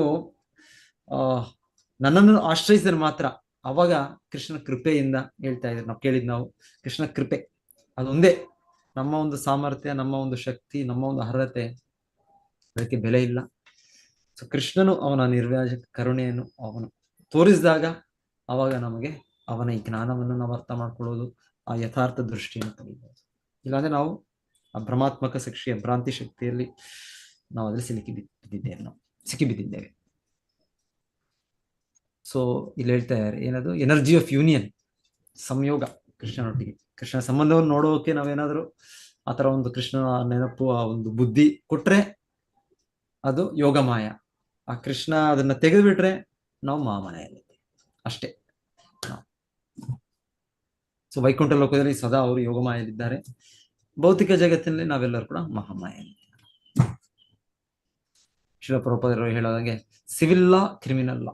ಸೊ ನಾವು ಕ್ರಿಮಿನಲ್ಸ್ ನಾವೆಲ್ಲರೂ ನಾವು ಕೈದಿಗಳು. ಭಗವಂತನ ನಿತ್ಯ ಸೇವೆಯನ್ನು ಬಿಟ್ಟು ನಾವು ಇಲ್ಲಿ ಉಲ್ಲಂಘಿಸಿ ನಾವು ಈ ಜಗತ್ತಿಗೆ ಬಂದಿದ್ದೇವೆ. ಸೊ ನಂತರ ಸೆಕೆಂಡ್ ಪ್ಯಾರಾಗ್ರಾಫ್ ಇದು. ನೀವು ಯಾರು ಪುಸ್ತಕ ಇದೆ ಕನ್ನಡದಲ್ಲಿ ಓದಿ. ನೆಕ್ಸ್ಟ್ ಯಾರು ಓದ್ತೀರಾ? ಹರೇ ಕೃಷ್ಣ ಪ್ರಭುಜಿ, ಓದ್ಬೋದಾ? ಓದಿ. ಓಕೆ. ಒಂದನ್ನು ಮತ್ತೊಂದೆಂದು ತಪ್ಪಾಗಿ ತಿಳಿಯುವುದನ್ನು ಮಾಯೆ ಎಂದು ಕರೆಯಲಾಗಿದೆ. ಉದಾಹರಣೆಗೆ, ಹಗ್ಗವನ್ನು ಹಾವೆಂದು ಒಪ್ಪಿಕೊಳ್ಳುವುದು ಮಾಯೆ. ಆದರೆ ಹಗ್ಗ ಮಿಥ್ಯೆಯಲ್ಲ. ಹಗ್ಗವು ಮಾಯಾಚ್ಛಾದಿತ ವ್ಯಕ್ತಿಯ ಮುಂದೆ ಇರುವುದರಿಂದ ಅದು ಸರ್ವಥಾ ಮಿಥ್ಯೆಯಲ್ಲ. ಆದರೆ ಅಂಗೀಕಾರವು ಮಾಯೆ. ಆದ್ದರಿಂದ ಈ ಐಹಿಕ ಉದ್ಭೂತಿಯನ್ನು ಭಗವಂತನ ಶಕ್ತಿಯಿಂದ ಬೇರೆಯಾಗಿ ಅಂಗೀಕರಿಸುವ ತಪ್ಪು ಕಲ್ಪನೆಯು ಮಾಯೆ. ಆದರೆ ಅದು ಮಿಥ್ಯೆಯಲ್ಲ. ಮತ್ತು ಈ ಮಾಯಾ ಕಲ್ಪನೆಯನ್ನು ಅಜ್ಞಾನದ ಅಂಧಕಾರದಲ್ಲಿನ ಸತ್ಯದ ಪ್ರತಿಬಿಂಬ ಎಂದು ಕರೆಯಲಾಗಿದೆ. ಯಾವುದೇ ವಸ್ತುವು ನನ್ನ ಶಕ್ತಿಯಿಂದ ಉತ್ಪನ್ನವಾದುದಲ್ಲವೆಂದು ಪ್ರತ್ಯಕ್ಷವಾಗಿ ಕಂಡುಬರುವುದೋ ಅದು ಮಾಯೆ. ಜೀವಿ ರೂಪರಹಿತ ಅಥವಾ ಪರಮಪ್ರಭು ಭಗವಂತ ರೂಪರಹಿತ ಎಂಬುದು ಮಾಯೆಯೇ. ಅರ್ಜುನನ ಮುಂದೆ ರಣರಂಗದಲ್ಲಿರುವ ಯೋಧರು ಸ್ವತಃ ಅರ್ಜುನ ಹಾಗೂ ಭಗವಂತ ಕೂಡ ಪೂರ್ವದಲ್ಲಿ ಅಸ್ತಿತ್ವದಲ್ಲಿ ಇದ್ದವರು. ಅವರು ಕುರುಕ್ಷೇತ್ರ ಯುದ್ಧ ಭೂಮಿಯಲ್ಲಿ ಇದ್ದಾರೆ ಮತ್ತು ಇವರೆಲ್ಲ ಈಗಿನ ದೇಹಾಂತ್ಯದ ಅನಂತರ ಹಾಗೂ ಐಹಿಕ ಅಸ್ತಿತ್ವದ ಬಂಧನಗಳಿಂದ ಮುಕ್ತರಾದ ಅನಂತರವೂ ವೈಯಕ್ತಿಕ ಲಕ್ಷಣಗಳುಳ್ಳ ವ್ಯಕ್ತಿಗಳಾಗಿ ಭವಿಷ್ಯದಲ್ಲೂ ಮುಂದುವರಿಯುವರು ಎಂದು ಭಗವದ್ಗೀತೆಯಲ್ಲಿ 2.12 ಶ್ರೀಕೃಷ್ಣ ಹೇಳಿದ್ದಾನೆ. ಯಾವುದೇ ಸಂದರ್ಭದಲ್ಲೂ ಭಗವಂತ ಮತ್ತು ಜೀವಿಗಳು ವ್ಯಕ್ತಿಗಳಾಗಿರುತ್ತಾ ಅವರ ವೈಯಕ್ತಿಕ ಲಕ್ಷಣಗಳು ಎಂದಿಗೂ ನಾಶವಾಗುವುದಿಲ್ಲ. ಏನಿದ್ದರೂ ಭಗವಂತನ ದಯೆಯಿಂದ ಮಾಯಾಶಕ್ತಿಯ ಪ್ರಭಾವವನ್ನು, ಅಂಧಕಾರದಲ್ಲಿನ ಬೆಳಕಿನ ಪ್ರತಿಫಲವನ್ನು ನಿವಾರಿಸಬಹುದು. ಐಹಿಕ ಪ್ರಪಂಚದಲ್ಲಿ ಸೂರ್ಯ ಪ್ರಕಾಶ ಅಥವಾ ಚಂದ್ರನ ತಂಬೆಳಕು ಸಹ ಸ್ವತಂತ್ರವಲ್ಲ. ಬೆಳಕಿನ ನಿಜವಾದ ಮೂಲವು ಬ್ರಹ್ಮಜ್ಯೋತಿ. ಅದು ಭಗವಂತನ ದಿವ್ಯ ಶರೀರದಿಂದ ಬೆಳಕನ್ನು ಪ್ರಸರಿಸುತ್ತದೆ ಮತ್ತು ಅದೇ ಬೆಳಕು ವಿವಿಧ ರೀತಿಯ ಬೆಳಕುಗಳಲ್ಲಿ, ಅಂದರೆ ಸೂರ್ಯನ ಬೆಳಕು, ಚಂದ್ರನ ಬೆಳಕು, ಅಗ್ನಿಯ ಬೆಳಕು, ವಿದ್ಯುತ್ ಶಕ್ತಿಯ ಬೆಳಕುಗಳಲ್ಲಿ ಪ್ರತಿಫಲಿಸುತ್ತದೆ. ಆದ್ದರಿಂದ ಆತ್ಮನ ವ್ಯಕ್ತಿತ್ವವು ಪರಮಾತ್ಮ ಭಗವಂತನೊಂದಿಗೆ ಸಂಬಂಧ ಹೊಂದಿಲ್ಲ ಎನ್ನುವ ತಿಳುವಳಿಕೆಯೇ ಮಾಯೆ ಮತ್ತು ನಾನೇ ಪರಮ ಪುರುಷ ಎಂಬ ಸುಳ್ಳು ವಾದವು ಅದೇ ಮಾಯೆಯ ಅಥವಾ ಬಹಿರಂಗ ಶಕ್ತಿಯ ಕೊನೆಯ ಪಾಶವು. ಹರೇ ಕೃಷ್ಣ ಪ್ರಭುಜಿ, ಧನ್ಯವಾದ. ಹರೇ ಕೃಷ್ಣ. ಸೊ ಮಾಯೆಯ ವಿವಿಧ ಅಭಿವ್ಯಕ್ತಿಗಳು ಇಲ್ಲಿ ಮೊದಲಿಗೆ ಹೇಳಿದ ಶ್ರೀಲ ಪ್ರಭುಪಾದ ಯಾವುದು ಭಗವಂತನ ಸಂಬಂಧದಿಲ್ಲ ಅಂತ ನಮ್ಗೆ ಅನ್ಸುತ್ತೆ, ಅದು ಮಾಯೆ. ಯಾಕಂದ್ರೆ ಪ್ರತಿಯೊಂದು ಕೂಡ ಭಗವಂತನ ಸಂಬಂಧ. ಕೃಷ್ಣನ ಸಂಬಂಧವಿಲ್ಲದೆ ಯಾವ ಅಸ್ತಿತ್ವವೂ ಇಲ್ಲ. ಸೊ ಆ ಥರ ಏನಾದರೂ ಅನ್ಸಿದ್ರೆ ನಮ್ಗೆ ಅದು ಮಾಯೆ. ಸೊ ಹಾಗೆ ಈ ಮಾಯೆಗೆ ಅರ್ಥ, ಆ ಪದದ ಅರ್ಥ ಹೇಳ್ತಾ ಇದ್ದಾರೆ, ಒಂದು ವಸ್ತುವನ್ನು ಇನ್ನೊಂದಕ್ಕೆ ತಿಳ್ಕೊಳ್ಳೋದು, ಅದು ಮಾಯೆ. ಸೊ ಉದಾಹರಣೆ ಇಲ್ಲಿ ಹೇಳಿದ್ದಿಲ್ಲಿ ಹಗ್ಗ ಮತ್ತೆ ಒಂದು ಸರ್ಪ. ಸೊ ಹಾವು. ಸೊ ಕತ್ತಲೆಯಲ್ಲಿ ನಮಗೆ ಕಾಣೋದಿಲ್ಲ. ಸೊ ಕಾಣದೇ ಇರೋದ ಕಾರಣ ನಾವು ಒಂದು ಹಗ್ಗವನ್ನು ನೋಡಿದ್ರು ಕೂಡ ನಮಗೆ ಏನೋ ಇದು ಹಾವೇನೋ ಇರಬೇಕು ಅನ್ಸುತ್ತೆ. ಆದ್ರೆ ಬೆಳಕು ಬಂದ್ಬಿಟ್ರೆ, ಬೆಳಕಿದ್ರೆ ನಮ್ಗೆ ಗೊತ್ತಾಗುತ್ತೆ, ನಮಗೆ ಇದು ಹಾವ, ಇದು ಹಗ್ಗನ ಅಂತ ಗೊತ್ತಾಗುತ್ತೆ. ಸೊ ಹಾಗೆ ನಮಗೆ ಕೃಷ್ಣ ಕೃಪೆ, ಆ ಜ್ಞಾನ, ಆ ಕೃಷ್ಣ ಪ್ರಜ್ಞೆ ಸಿಕ್ಕಿದಾಗ ನಮಗೆ ಈ ರೀತಿಯ ಒಂದು ಭ್ರಮೆ ಬರೋದಿಲ್ಲ. ನಾವು ಈ ವಸ್ತುವನ್ನ, ಹಗ್ಗವನ್ನು ನಾವು ಸರ್ಪ ಅಂತ ತಿಳ್ಕೊಳ್ಳೋದಿಲ್ಲ. ಆದ್ರೂ ಇಲ್ಲಿ ಏನೊಂದು ಹೇಳ್ತಾ ಇರೋದಂದ್ರೆ, ನಾವು ಈ ತರ ಹಗ್ಗವನ್ನು ಸರ್ಪ ಅಂತ ತಿಳ್ಕೊಳ್ಬೇಕಂದ್ರೆ ನಮಗೆ ಹಗ್ಗದ ಅನುಭವವೂ ಇದೆ, ಸರ್ಪದ ಅನುಭವವೂ ಇದೆ. ಸೊ ಹಾಗಾಗಿ ನಾವು ಒಂದನ್ನು ಇನ್ನೊಂದಕ್ಕೆ ಗುರುತಿಸ್ಕೊಳ್ತೇವೆ. ಸೊ ಹಾಗೆ ಹಗ್ಗನೂ ಇದೆ, ಸರ್ಪನೂ ಇದೆ, ಅದ ಎರಡು ಅಸ್ತಿತ್ವ. ಆದ್ರೆ ಹಗ್ಗವನ್ನು ಸರ್ಪ ಅಂತ ಭಾವಿಸುವುದು ಭ್ರಮೆ. ಸೊ ಇದು ಹಗ್ಗ ಇಲ್ಲ ಸರ್ಪ ಇಲ್ಲ ಅಂತ, ಎರಡು ಕೂಡ ಇದೆ. ಆದ್ರೆ ಈ ಸನ್ನಿವೇಶದಲ್ಲಿ ಅದು ಹಗ್ಗ, ಅದು ಸರ್ಪವಲ್ಲ ಅಂತ. ಅದು ಸರ್ಪ ಅನ್ಕೊಳ್ಳೋದು ತಪ್ಪು. ಇಲ್ಲ ಅಂದ್ರೆ ಅದರ ಹಗ್ಗ ಅನ್ನೋ ಅಸ್ತಿತ್ವ ಇದೆ. ಸೊ ಭೌತಿಕ ಜಗತ್ತು, ಇದರ ಅಸ್ತಿತ್ವ ಇದೆ. ಈಗ ನಾನು ಈ ದೇಹದಲ್ಲಿ ಸಿಕ್ಕಿ ಬಿದ್ದಿದ್ದೇನೆ, ನಾನು ಈ ಭ್ರಾಂತಿ, ಈ ಭ್ರಮೆಯಲ್ಲಿ ಈ ದೇಹಕ್ಕೆ ನಾನು ಗುರುತಿಸ್ಕೊಳ್ತಾ ಇದ್ದೀನಿ. ಸೊ ಈ ದೇಹ ಇದೆ, ಈಗ ಇದರ ಅಸ್ತಿತ್ವ ಇದೆ ದೇಹ, ಆದ್ರೆ ಶಾಶ್ವತವಾಗುವುದಿಲ್ಲ. ಕೆಲವು ವರ್ಷಗಳು, ಕೆಲವು ದಿನಗಳು, ಗೊತ್ತಿಲ್ಲ ನನಗೆ. ಸೊ ಅದರ ಅಸ್ತಿತ್ವ ಇನ್ನು ಇರ್ಬೋದು, ಎಷ್ಟೋ ವರ್ಷಗಳ ಇದೆ ಅದರ ಇದು ಅಸ್ತಿತ್ವ. ಆದರೆ ಇದು ಇದೆ, ಇದು ನಿಜ ಇದು. ಸೊ ಇದು ಮಿಥ್ಯೆ ಅಂತ ಇದನ್ನ ಭಾವಿಸಬಾರದು. ಇದರ ಅಸ್ತಿತ್ವ ಇದೆ, ಅಸ್ತಿತ್ವ ಇದು. ಅದಕ್ಕೆ ಮಿಥ್ಯೆ ಅಂತ ಹೇಳಿದ್ರೆ ಅದು ಇಲ್ಲ ಅಂತ. ಸೊ ಇಲ್ಲ ಅಂತಲ್ಲ, ಇದೆ, ಅದರ ಅಸ್ತಿತ್ವ ಇದೆ. ಆದ್ರೆ ಈಗ ಅದು ಭ್ರಾಂತಿ ಶಕ್ತಿಯಿಂದ, ಭ್ರಮಾತ್ಮಕ ಶಕ್ತಿಯಿಂದ ಕೃಷ್ಣನಿಗೆ ಸಂಬಂಧವಿಲ್ಲದ ರೀತಿಯಲ್ಲಿ ನನಗೆ ಕಾಣಿಸ್ತಾ ಇದೆ. ಅದು ಭ್ರಮೆ. ಸೊ ಶ್ರೀಲ ಪ್ರಭುಪಾದರು ಭ್ರಮೆ ಅಂದ್ರೆ ಇನ್ನೊಂದು ಭ್ರಮೆ ಇಲ್ಲಿ ಹೇಳ್ತಾರೆ. ಸೊ ಯಾವುದು ಕೃಷ್ಣನ ಶಕ್ತಿಯಿಂದ ಆಗ್ಲಿಲ್ವೇನೋ, ಅದು ಸ್ವತಂತ್ರವಾದ ಅಸ್ತಿತ್ವ ಇದೆಯೇನೋ ಅಥವಾ ಅನ್ನಿಸಿದ್ರೆ ಅದು ಮಾಯೆ. ಹಾಗೆಯೇ ಇನ್ನೊಂದು ಮಾಯೆ ಏನು ಅಂದ್ರೆ, ಜೀವಿಗಳು ನಿರಾಕಾರ. ಆಕ್ಚುಲಿ ಭಗವಂತನೂ ನಿರಾಕಾರನಲ್ಲ, ಅವನು ಸಾಕಾರ ಸ್ವರೂಪಿ. ಹಾಗೆಯೇ ನಮಗೂ ಕೂಡ ಆಕಾರ ಇದೆ. ಸೊ ಈ ಉದಾಹರಣೆಗೆ ಪ್ರಭುಪಾದೇಶ್ವರ ಹೇಳ್ತಾರೆ, ಹೇಗೆ ಒಂದು ನಾವು ಬಟ್ಟೆಯನ್ನ ಒಂದು ಟೈಲರ್ ಶಾಪ್ ಹತ್ರ ಹೋಗ್ತೇವೆ, ಅಲ್ಲಿ ಹೋಗಿ ಅವ್ರು ನಮಗೆ ದೇಹದ ಗಾತ್ರದ ಅನುಗುಣವಾಗಿ ಅವ್ರು ನಮ್ಗೆ ಒಂದು ಶರ್ಟು, ಪ್ಯಾಂಟು, ಇಲ್ಲ ಲೇಡೀಸ್ ಅವ್ರಿಗೆ ಏನ್ ಬಟ್ಟೆಗಳು, ಸೊ ಯಾವ ಪ್ರತಿಯೊಂದು ನಮ್ಮ ದೇಹದ ಅನುಗುಣವಾಗಿ ಅವ್ರು ಮಾಡ್ತಾರೆ. ಸೊ ಹಾಗೆಯೇ ಈ ಹೊರಗೆ ಬಟ್ಟೆ ನಾವು ಹೊರಗೆ ಖರೀದಿ ಮಾಡಿ ಅದನ್ನೊಂದು ಟೈಲರ್ ಶಾಪ್ ಕೊಟ್ಟು ನಾವು ಮಾಡಿಸ್ತೇವೆ. ಅದೇ ರೀತಿಯಲ್ಲಿ ಆಕ್ಚುಲಿ ಹೇಳ್ತಾರೆ, ನಮಗೆ ಈ ಭೌತಿಕ ದೇಹ ಅನ್ನೋದು ಒಂದು ವಸ್ತ್ರ. ಭಗವದ್ಗೀತೆ ಒಂದು ಶ್ಲೋಕನೇ ಇದೆ. ಏನೊಂದು ಶ್ಲೋಕ ಅದು? ವಾಸಾಂಸಿ ಜೀರ್ಣಾನಿ ನವಾನಿ ಗೃಹಾನಿ ದಾರೋಪರಾಣಿ. ಸೊ ವಾಸಾಂಸಿ ಜೀರ್ಣಾನಿ, ಸೊ ಅಲ್ಲಿ ಹೇಳೋದು ಇದೊಂದು ವಸ್ತ್ರಕ್ಕೆ ಅಲ್ಲಿ ಹೋಲಿಕೆ ಮಾಡ ಶ್ಲೋಕದಲ್ಲಿ. ಸೊ ಹಳೆ ವಸ್ತ್ರ ಅನ್ನು ತ್ಯಜಿಸಿ ವಸ್ತ್ರವನ್ನು ತಗೊಳ್ತೇವೆ ನಾವು. ಸೊ ಇದು ವಸ್ತ್ರ, ಈ ದೇಹವನ್ನೇ ಅಲ್ಲಿ ವಸ್ತ್ರ ಅಂತ ಹೇಳ್ತೇವೆ, ಒಂದು ಬಟ್ಟೆ ಅಂತ ಹೇಳ್ತೇವೆ. ಸೊ ಆಗಿರುವಾಗ ಈ ಬಟ್ಟೆ ಹೇಗೆ ನಾವು ಟೈಲರ್ ಶಾಪ್ ಹೋದಾಗ ನಮಗೆ ಫಿಟ್ಟಿಂಗ್, ನನ್ನ ಫಿಟ್ಟಿಂಗ್ ಒಂದಿರ್ಬೋದು, ನಿಮ್ಮ ಫಿಟ್ಟಿಂಗ್ ಒಂದಿರ್ಬೋದು. ನಾನು ಒಂದು ಶರ್ಟ್ ತಗೊಂಡ್ರು, ನಂದು ಬೇರೆ ಇರುತ್ತೆ, ನಿಮ್ಮದು ಬೇರೆ ಇರುತ್ತೆ, ನಿಮ್ಮ ದೇಹಕ್ಕೆ. ಹಾಗೆ ಆ ದೇಹಕ್ಕೆ ಇರೋದ್ರಿಂದ ಈ ಬಟ್ಟೆಗೆ ಅಂತ ರೂಪ ಇದೆ. ಸೊ ಆ ರೀತಿಯಲ್ಲಿ ಹೇಳೋದು ಅಂದ್ರೆ, ನಮಗೆ ಇಂದ್ರಿಯಗಳಿದೆ, ಈಗ ಆ ಇಂದ್ರಿಯಗಳ ಮೇಲೆ ಈ ಭೌತಿಕ ಇಂದ್ರಿಯಗಳು ಬಂದಿದೆ. ಕರ್ಮೇಂದ್ರಿಯಗಳು, ಜ್ಞಾನೇಂದ್ರಿಯಗಳು, ಇದೆಲ್ಲ ಇದೆ. ಒಂದು ರೀತಿಯಲ್ಲಿ ಎಷ್ಟೋ ರೀತಿ ಚಟುವಟಿಕೆ ಆಗ್ತಾ ಇದೆ. ಆದ್ರೆ ಇದು ಮೂಲವಾಗಿ ಆತ್ಮಕ್ಕೆ ರೂಪ. ಅದರ ಅಸ್ತಿತ್ವ ತುಂಬಾ ಚಿಕ್ಕದು, ಗಾತ್ರ ತುಂಬಾ ಚಿಕ್ಕದು, ಆದ್ರೂ ಕೂಡ ಅದಕ್ಕೆ ರೂಪ ಇದೆ. ರೂಪ ಇಲ್ಲದೆ ಇಲ್ಲ, ರೂಪರಹಿತವಾದ ಇದು ಇಲ್ಲ. ಅದು ಇಲ್ಲ ಅಂದ್ರೆ ಅದು ಒಂದು ಮಾಯೆ, ಅದು ಒಂದು ಕೃಷ್ಣನ ಬಹಿರಂಗ ಶಕ್ತಿಯ ಪ್ರಭಾವ ಅಂತ ಹೇಳ್ತಾರೆ. ಶ್ರೀಲ ಪ್ರಭುಪಾದ ಈ ಶ್ಲೋಕದಲ್ಲಿ ಬಹಳ ಅಭಿವ್ಯಕ್ತಿಗಳು ಮಾಯೆ, ಏನು ಮಾಯೆ ಅಂದ್ರೆ ಅದರ ಬೇರೆ ಬೇರೆ ರೀತಿಯಲ್ಲಿ ಅವ್ರು ನಮ್ಗೆ ತಿಳಿಸ್ಕೊಡ್ತಾರೆ.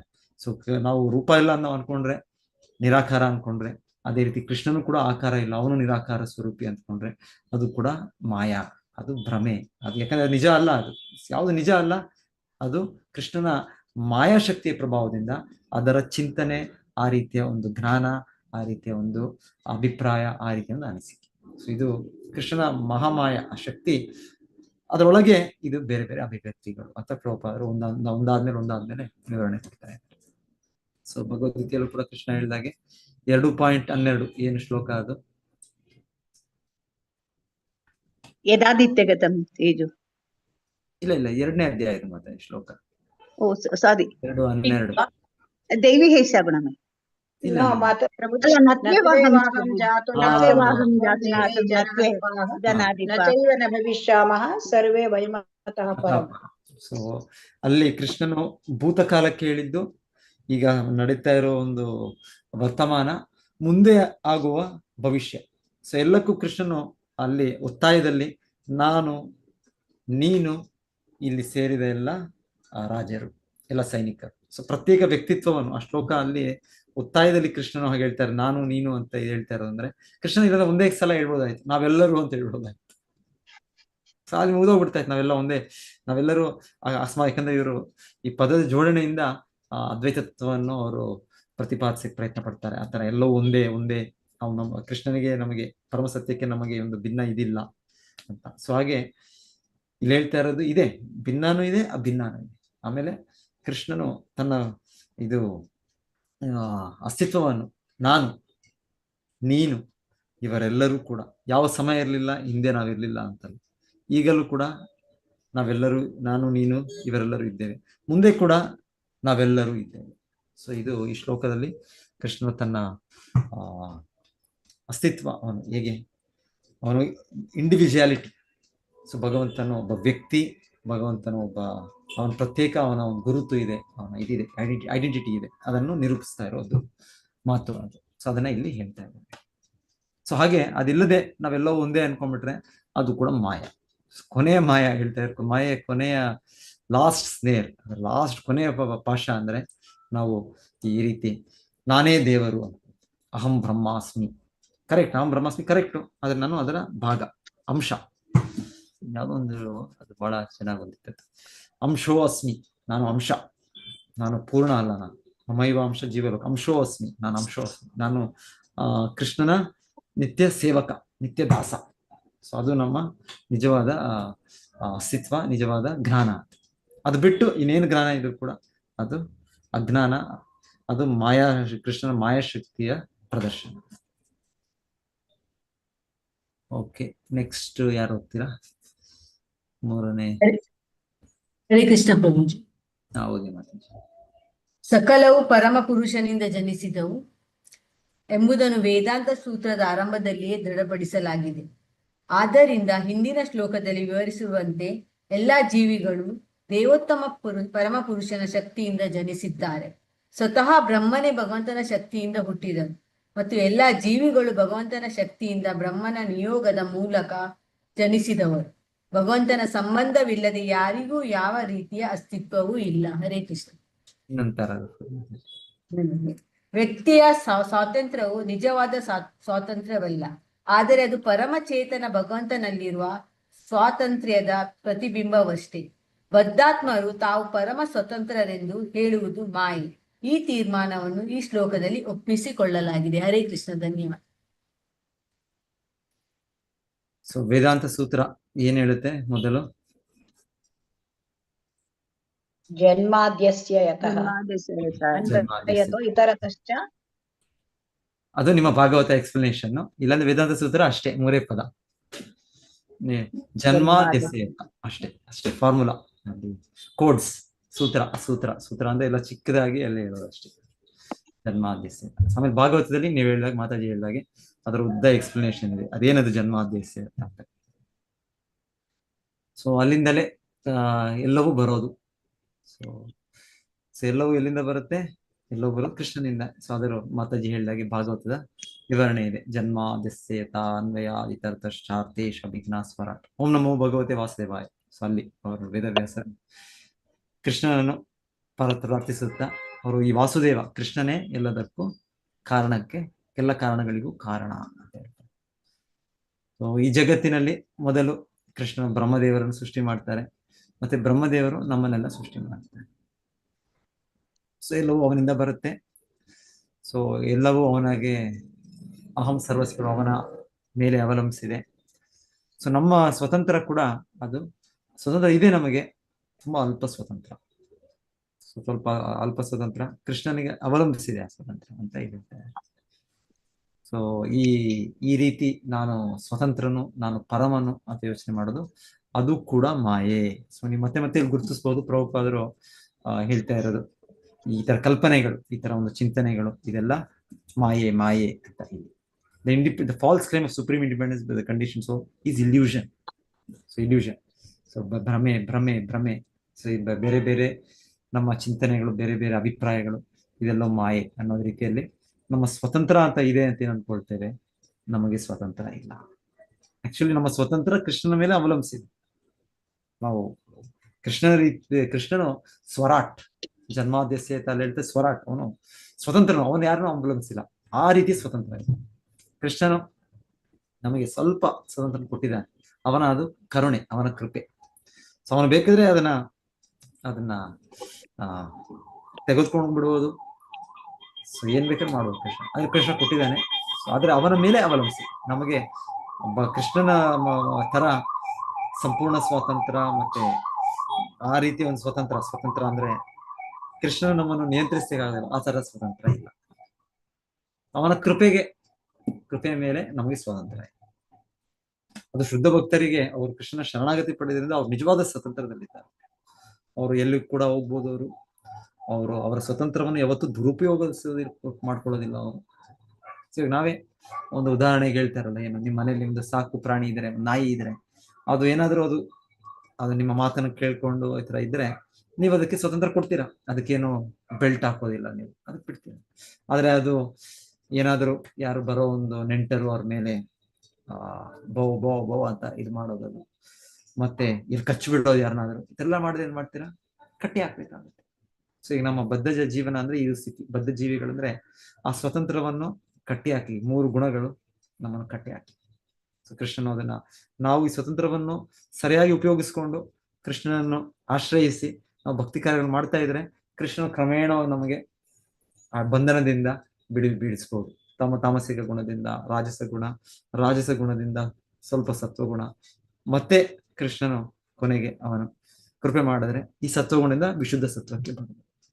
ಅವನ ಕೃಪೆಗೆ ಇದು ಅದರಿಂದ ಆಗತ್ತದೆ. ಇಲ್ಲಾಂದ್ರೆ ಹೇಗೆ ಒಂದು ನಾಯಿ ಅದು ಹತ್ತಿರ ತುಂಬಾ ಗಲಾಟೆ ಮಾಡ್ತಾ ಇದ್ರೆ ನಾವು ಅದಕ್ಕೆ ಹಗ್ಗ ಕೂಡ ಉದ್ದ ಕೊಡೋದಿಲ್ಲ, ತುಂಬಾ ಚಿಕ್ಕ ಹಗ್ಗನೇ ಹಾಕಿ ಎಲ್ಲೋ ಒಂದು ಯಾವುದೋ ಒಂದು ಗಟ್ಟಿಯ ವಸ್ತುಕ್ಕೆ ಕಟ್ಟಾಕ್ಬಿಡ್ತೇವೆ. ಅದು ಜಾಸ್ತಿ ದೂರನೂ ಹೋಗಕ್ಕಾಗಲ್ಲ. ಅದು ಇಲ್ಲಾಂದ್ರೆ ಇನ್ನ ತುಂಬಾ ಅದಕ್ಕೆ ಇದು ಮಾಡಿದ್ರೆ ಅದಕ್ಕೆ ಕುತ್ಕೊಳ್ಳೋಕ್ಕೂ ಆಗಲ್ಲ, ಆ ರೀತಿ ಕಟ್ಟಾಕ್ಬೋದು. ಅದು ಗಂಟೆಗೆ ಬೆಲ್ಟ್ ಹಾಕಿರ್ತಾರೆ, ಅದನ್ನ ಹತ್ತಿರದಲ್ಲಿ ಹಾಕ್ಬಿಟ್ರೆ ಅದು ಕೂತ್ಕೊಳ್ಳೋಕ್ಕೂ ಆಗಲ್ಲ, ಅದು ಅಲ್ಲೇ ನಿಂತಿರ್ಬೇಕು. ಅದಕ್ಕೆ ಪನಿಷ್ಮೆಂಟ್, ಶಿಕ್ಷೆ. ಸೊ ಹಾಗೆ ಈ ನಾವು ಅದನ್ನ ಕೃಷ್ಣ ಕೊಟ್ಟಿರೋ ಇದನ್ನು ನಾವು ಸರಿಯಾಗಿ ಉಪಯೋಗಿಸ್ಕೊಳ್ತೇವೆ, ಆಗ ಕೃಷ್ಣನು ಆ ಬೆಲ್ಟ್, ಅದು ಹಗ್ಗನ ದೊಡ್ಡದು ಮಾಡಿದಾಗ ಅಟ್ಲೀಸ್ಟ್. ಸೊ ಒಂದೊಂದ್ಸಲ ಹಗ್ಗವನ್ನು ದೊಡ್ಡ ಹಗ್ಗ ಕಟ್ಬಿಡ್ತಾರೆ. ಇದಕ್ಕೆಲ್ಲ ಯಾವ್ದಕ್ಕೆ ಹೇಳ್ತಾರೆ, ಒಂದೊಂದ್ಸಲ ಈ ಹಸುಗಳಿಗೆ ಅವ್ರಿಗೆಲ್ಲ ಕಟ್ಟಾಕ್ತಾರೆ. ಆ ಕಟ್ಟಾಕಿದ್ರೆ ಅವರು ತುಂಬಾ ಸ್ಥಳದ ಒಂದು ಆಲ್ಮೋಸ್ಟ್ ಒಂದು 100-150 ಮೀಟರ್ ಅಷ್ಟು ಸುತ್ತು ಅವರು ಹೋಗಿ ಅವರು ಗ್ರಾಸ್ ಅವ್ರು ಇದನ್ನು ಹುಲ್ಲನ್ನು ತಿನ್ಬೋದು. ಆ ರೀತಿ ಫ್ರೀಡಮ್ ಕೊಡ್ಬೋದು ಅವ್ರಿಗೆ. ಸೊ ಆ ರೀತಿ ಹೇಳ್ತಾರೆ, ಸತ್ವಗುಣ ಅಂದ್ರೆ ಫ್ರೀಡಮ್ ತುಂಬಾ ಹೆಚ್ಚಾಗಿ ಇದೆ. ಹಗ್ಗ ಇದೆ, ಆದ್ರೆ ಹಗ್ಗ ತುಂಬಾ ದೂರಕ್ಕೆ ಹೋಗೋ ರೀತಿಯಲ್ಲಿ ನೀವು ಪ್ರಯಾಣ ಮಾಡ್ಲಿಕ್ಕೆ ಬಿಟ್ಟ. ಇಲ್ಲ ತುಂಬಾ ತಮೋಗುಣ ಅಂದ್ರೆ ತುಂಬಾ ಹತ್ತಿರದಲ್ಲಿ ಹಗ್ಗನ ಅಷ್ಟು ಹತ್ತಿರದ ಕಟ್ಟಿದ್ದಾರೆ ಅಂದ್ರೆ ಎಲ್ಲೂ ಹೋಗಕ್ಕಾಗಲ್ಲ, ಅಲ್ಲೇ ಇರೋ ಕಡೆ. ಸೊ ಹಾಗೆ ಸೊ ಎನಿವೆ, ಸೊ ಸ್ವತಂತ್ರ ಇದೆ ನಮಗೆ, ತುಂಬಾ ಅಲ್ಪ ಸ್ವತಂತ್ರ ಇದೆ.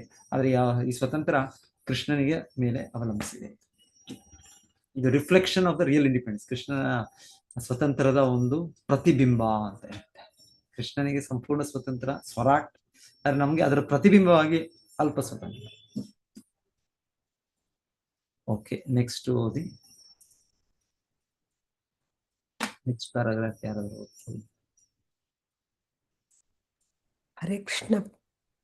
ಹರೇ ಕೃಷ್ಣ ಪ್ರಭು. ಓದಿ. ಅಲ್ಪಜ್ಞಾನಿಗಳು ಮಾಯಾಚ್ಛಾದಿತರಾಗುತ್ತಾರೆ. ಆದ್ದರಿಂದ ವಿಜ್ಞಾನಿಗಳು, ಭೌತಶಾಸ್ತ್ರಜ್ಞರು, ಪ್ರಯೋಗವಾದಿ ತತ್ವಶಾಸ್ತ್ರಜ್ಞರು ಎನಿಸಿಕೊಂಡ ಜನರೆಲ್ಲ ಸೂರ್ಯ, ಚಂದ್ರ, ವಿದ್ಯುಚ್ಛಕ್ತಿ ಮೊದಲಾದವುಗಳ ಪ್ರತಿಫಲನದ ಕಣ್ಣು ಕುಕ್ಕುವ ಪ್ರತಿಭೆಯಿಂದ ವಿಸ್ಮಿತರಾಗುತ್ತಾರೆ. ಹಾಗೂ ಪ್ರತಿಯೊಂದು ಐಹಿಕ ವಸ್ತುವಿನ ಸೃಷ್ಟಿ, ಸ್ಥಿತಿ ಮತ್ತು ಲಯ ಇವುಗಳ ಬಗ್ಗೆ ನಾನಾ ಸಿದ್ಧಾಂತಗಳನ್ನು ಅಥವಾ ಊಹಾತ್ಮಕ ಚಿಂತನೆಗಳನ್ನು ಮಂಡಿಸುತ್ತಾ ಪರಮಪ್ರಭು ಭಗವಂತನ ಅಸ್ತಿತ್ವವನ್ನು ನಿರಾಕರಿಸುತ್ತಾರೆ. ವೈದ್ಯನು ಒಬ್ಬ ವ್ಯಕ್ತಿಯ ಭೌತಿಕ ದೇಹ ರಚನೆಯಲ್ಲಿ ಆತ್ಮನ ಅಸ್ತಿತ್ವವನ್ನು ನಿರಾಕರಿಸಬಹುದು, ಆದರೆ ಮರಣಾನಂತರ ದೇಹದ ಎಲ್ಲ ಅಂಗಾಂಗಗಳಿದ್ದರೂ ಅವನು ಮೃತದೇಹಕ್ಕೆ ಜೀವ ನೀಡಲಾರನು.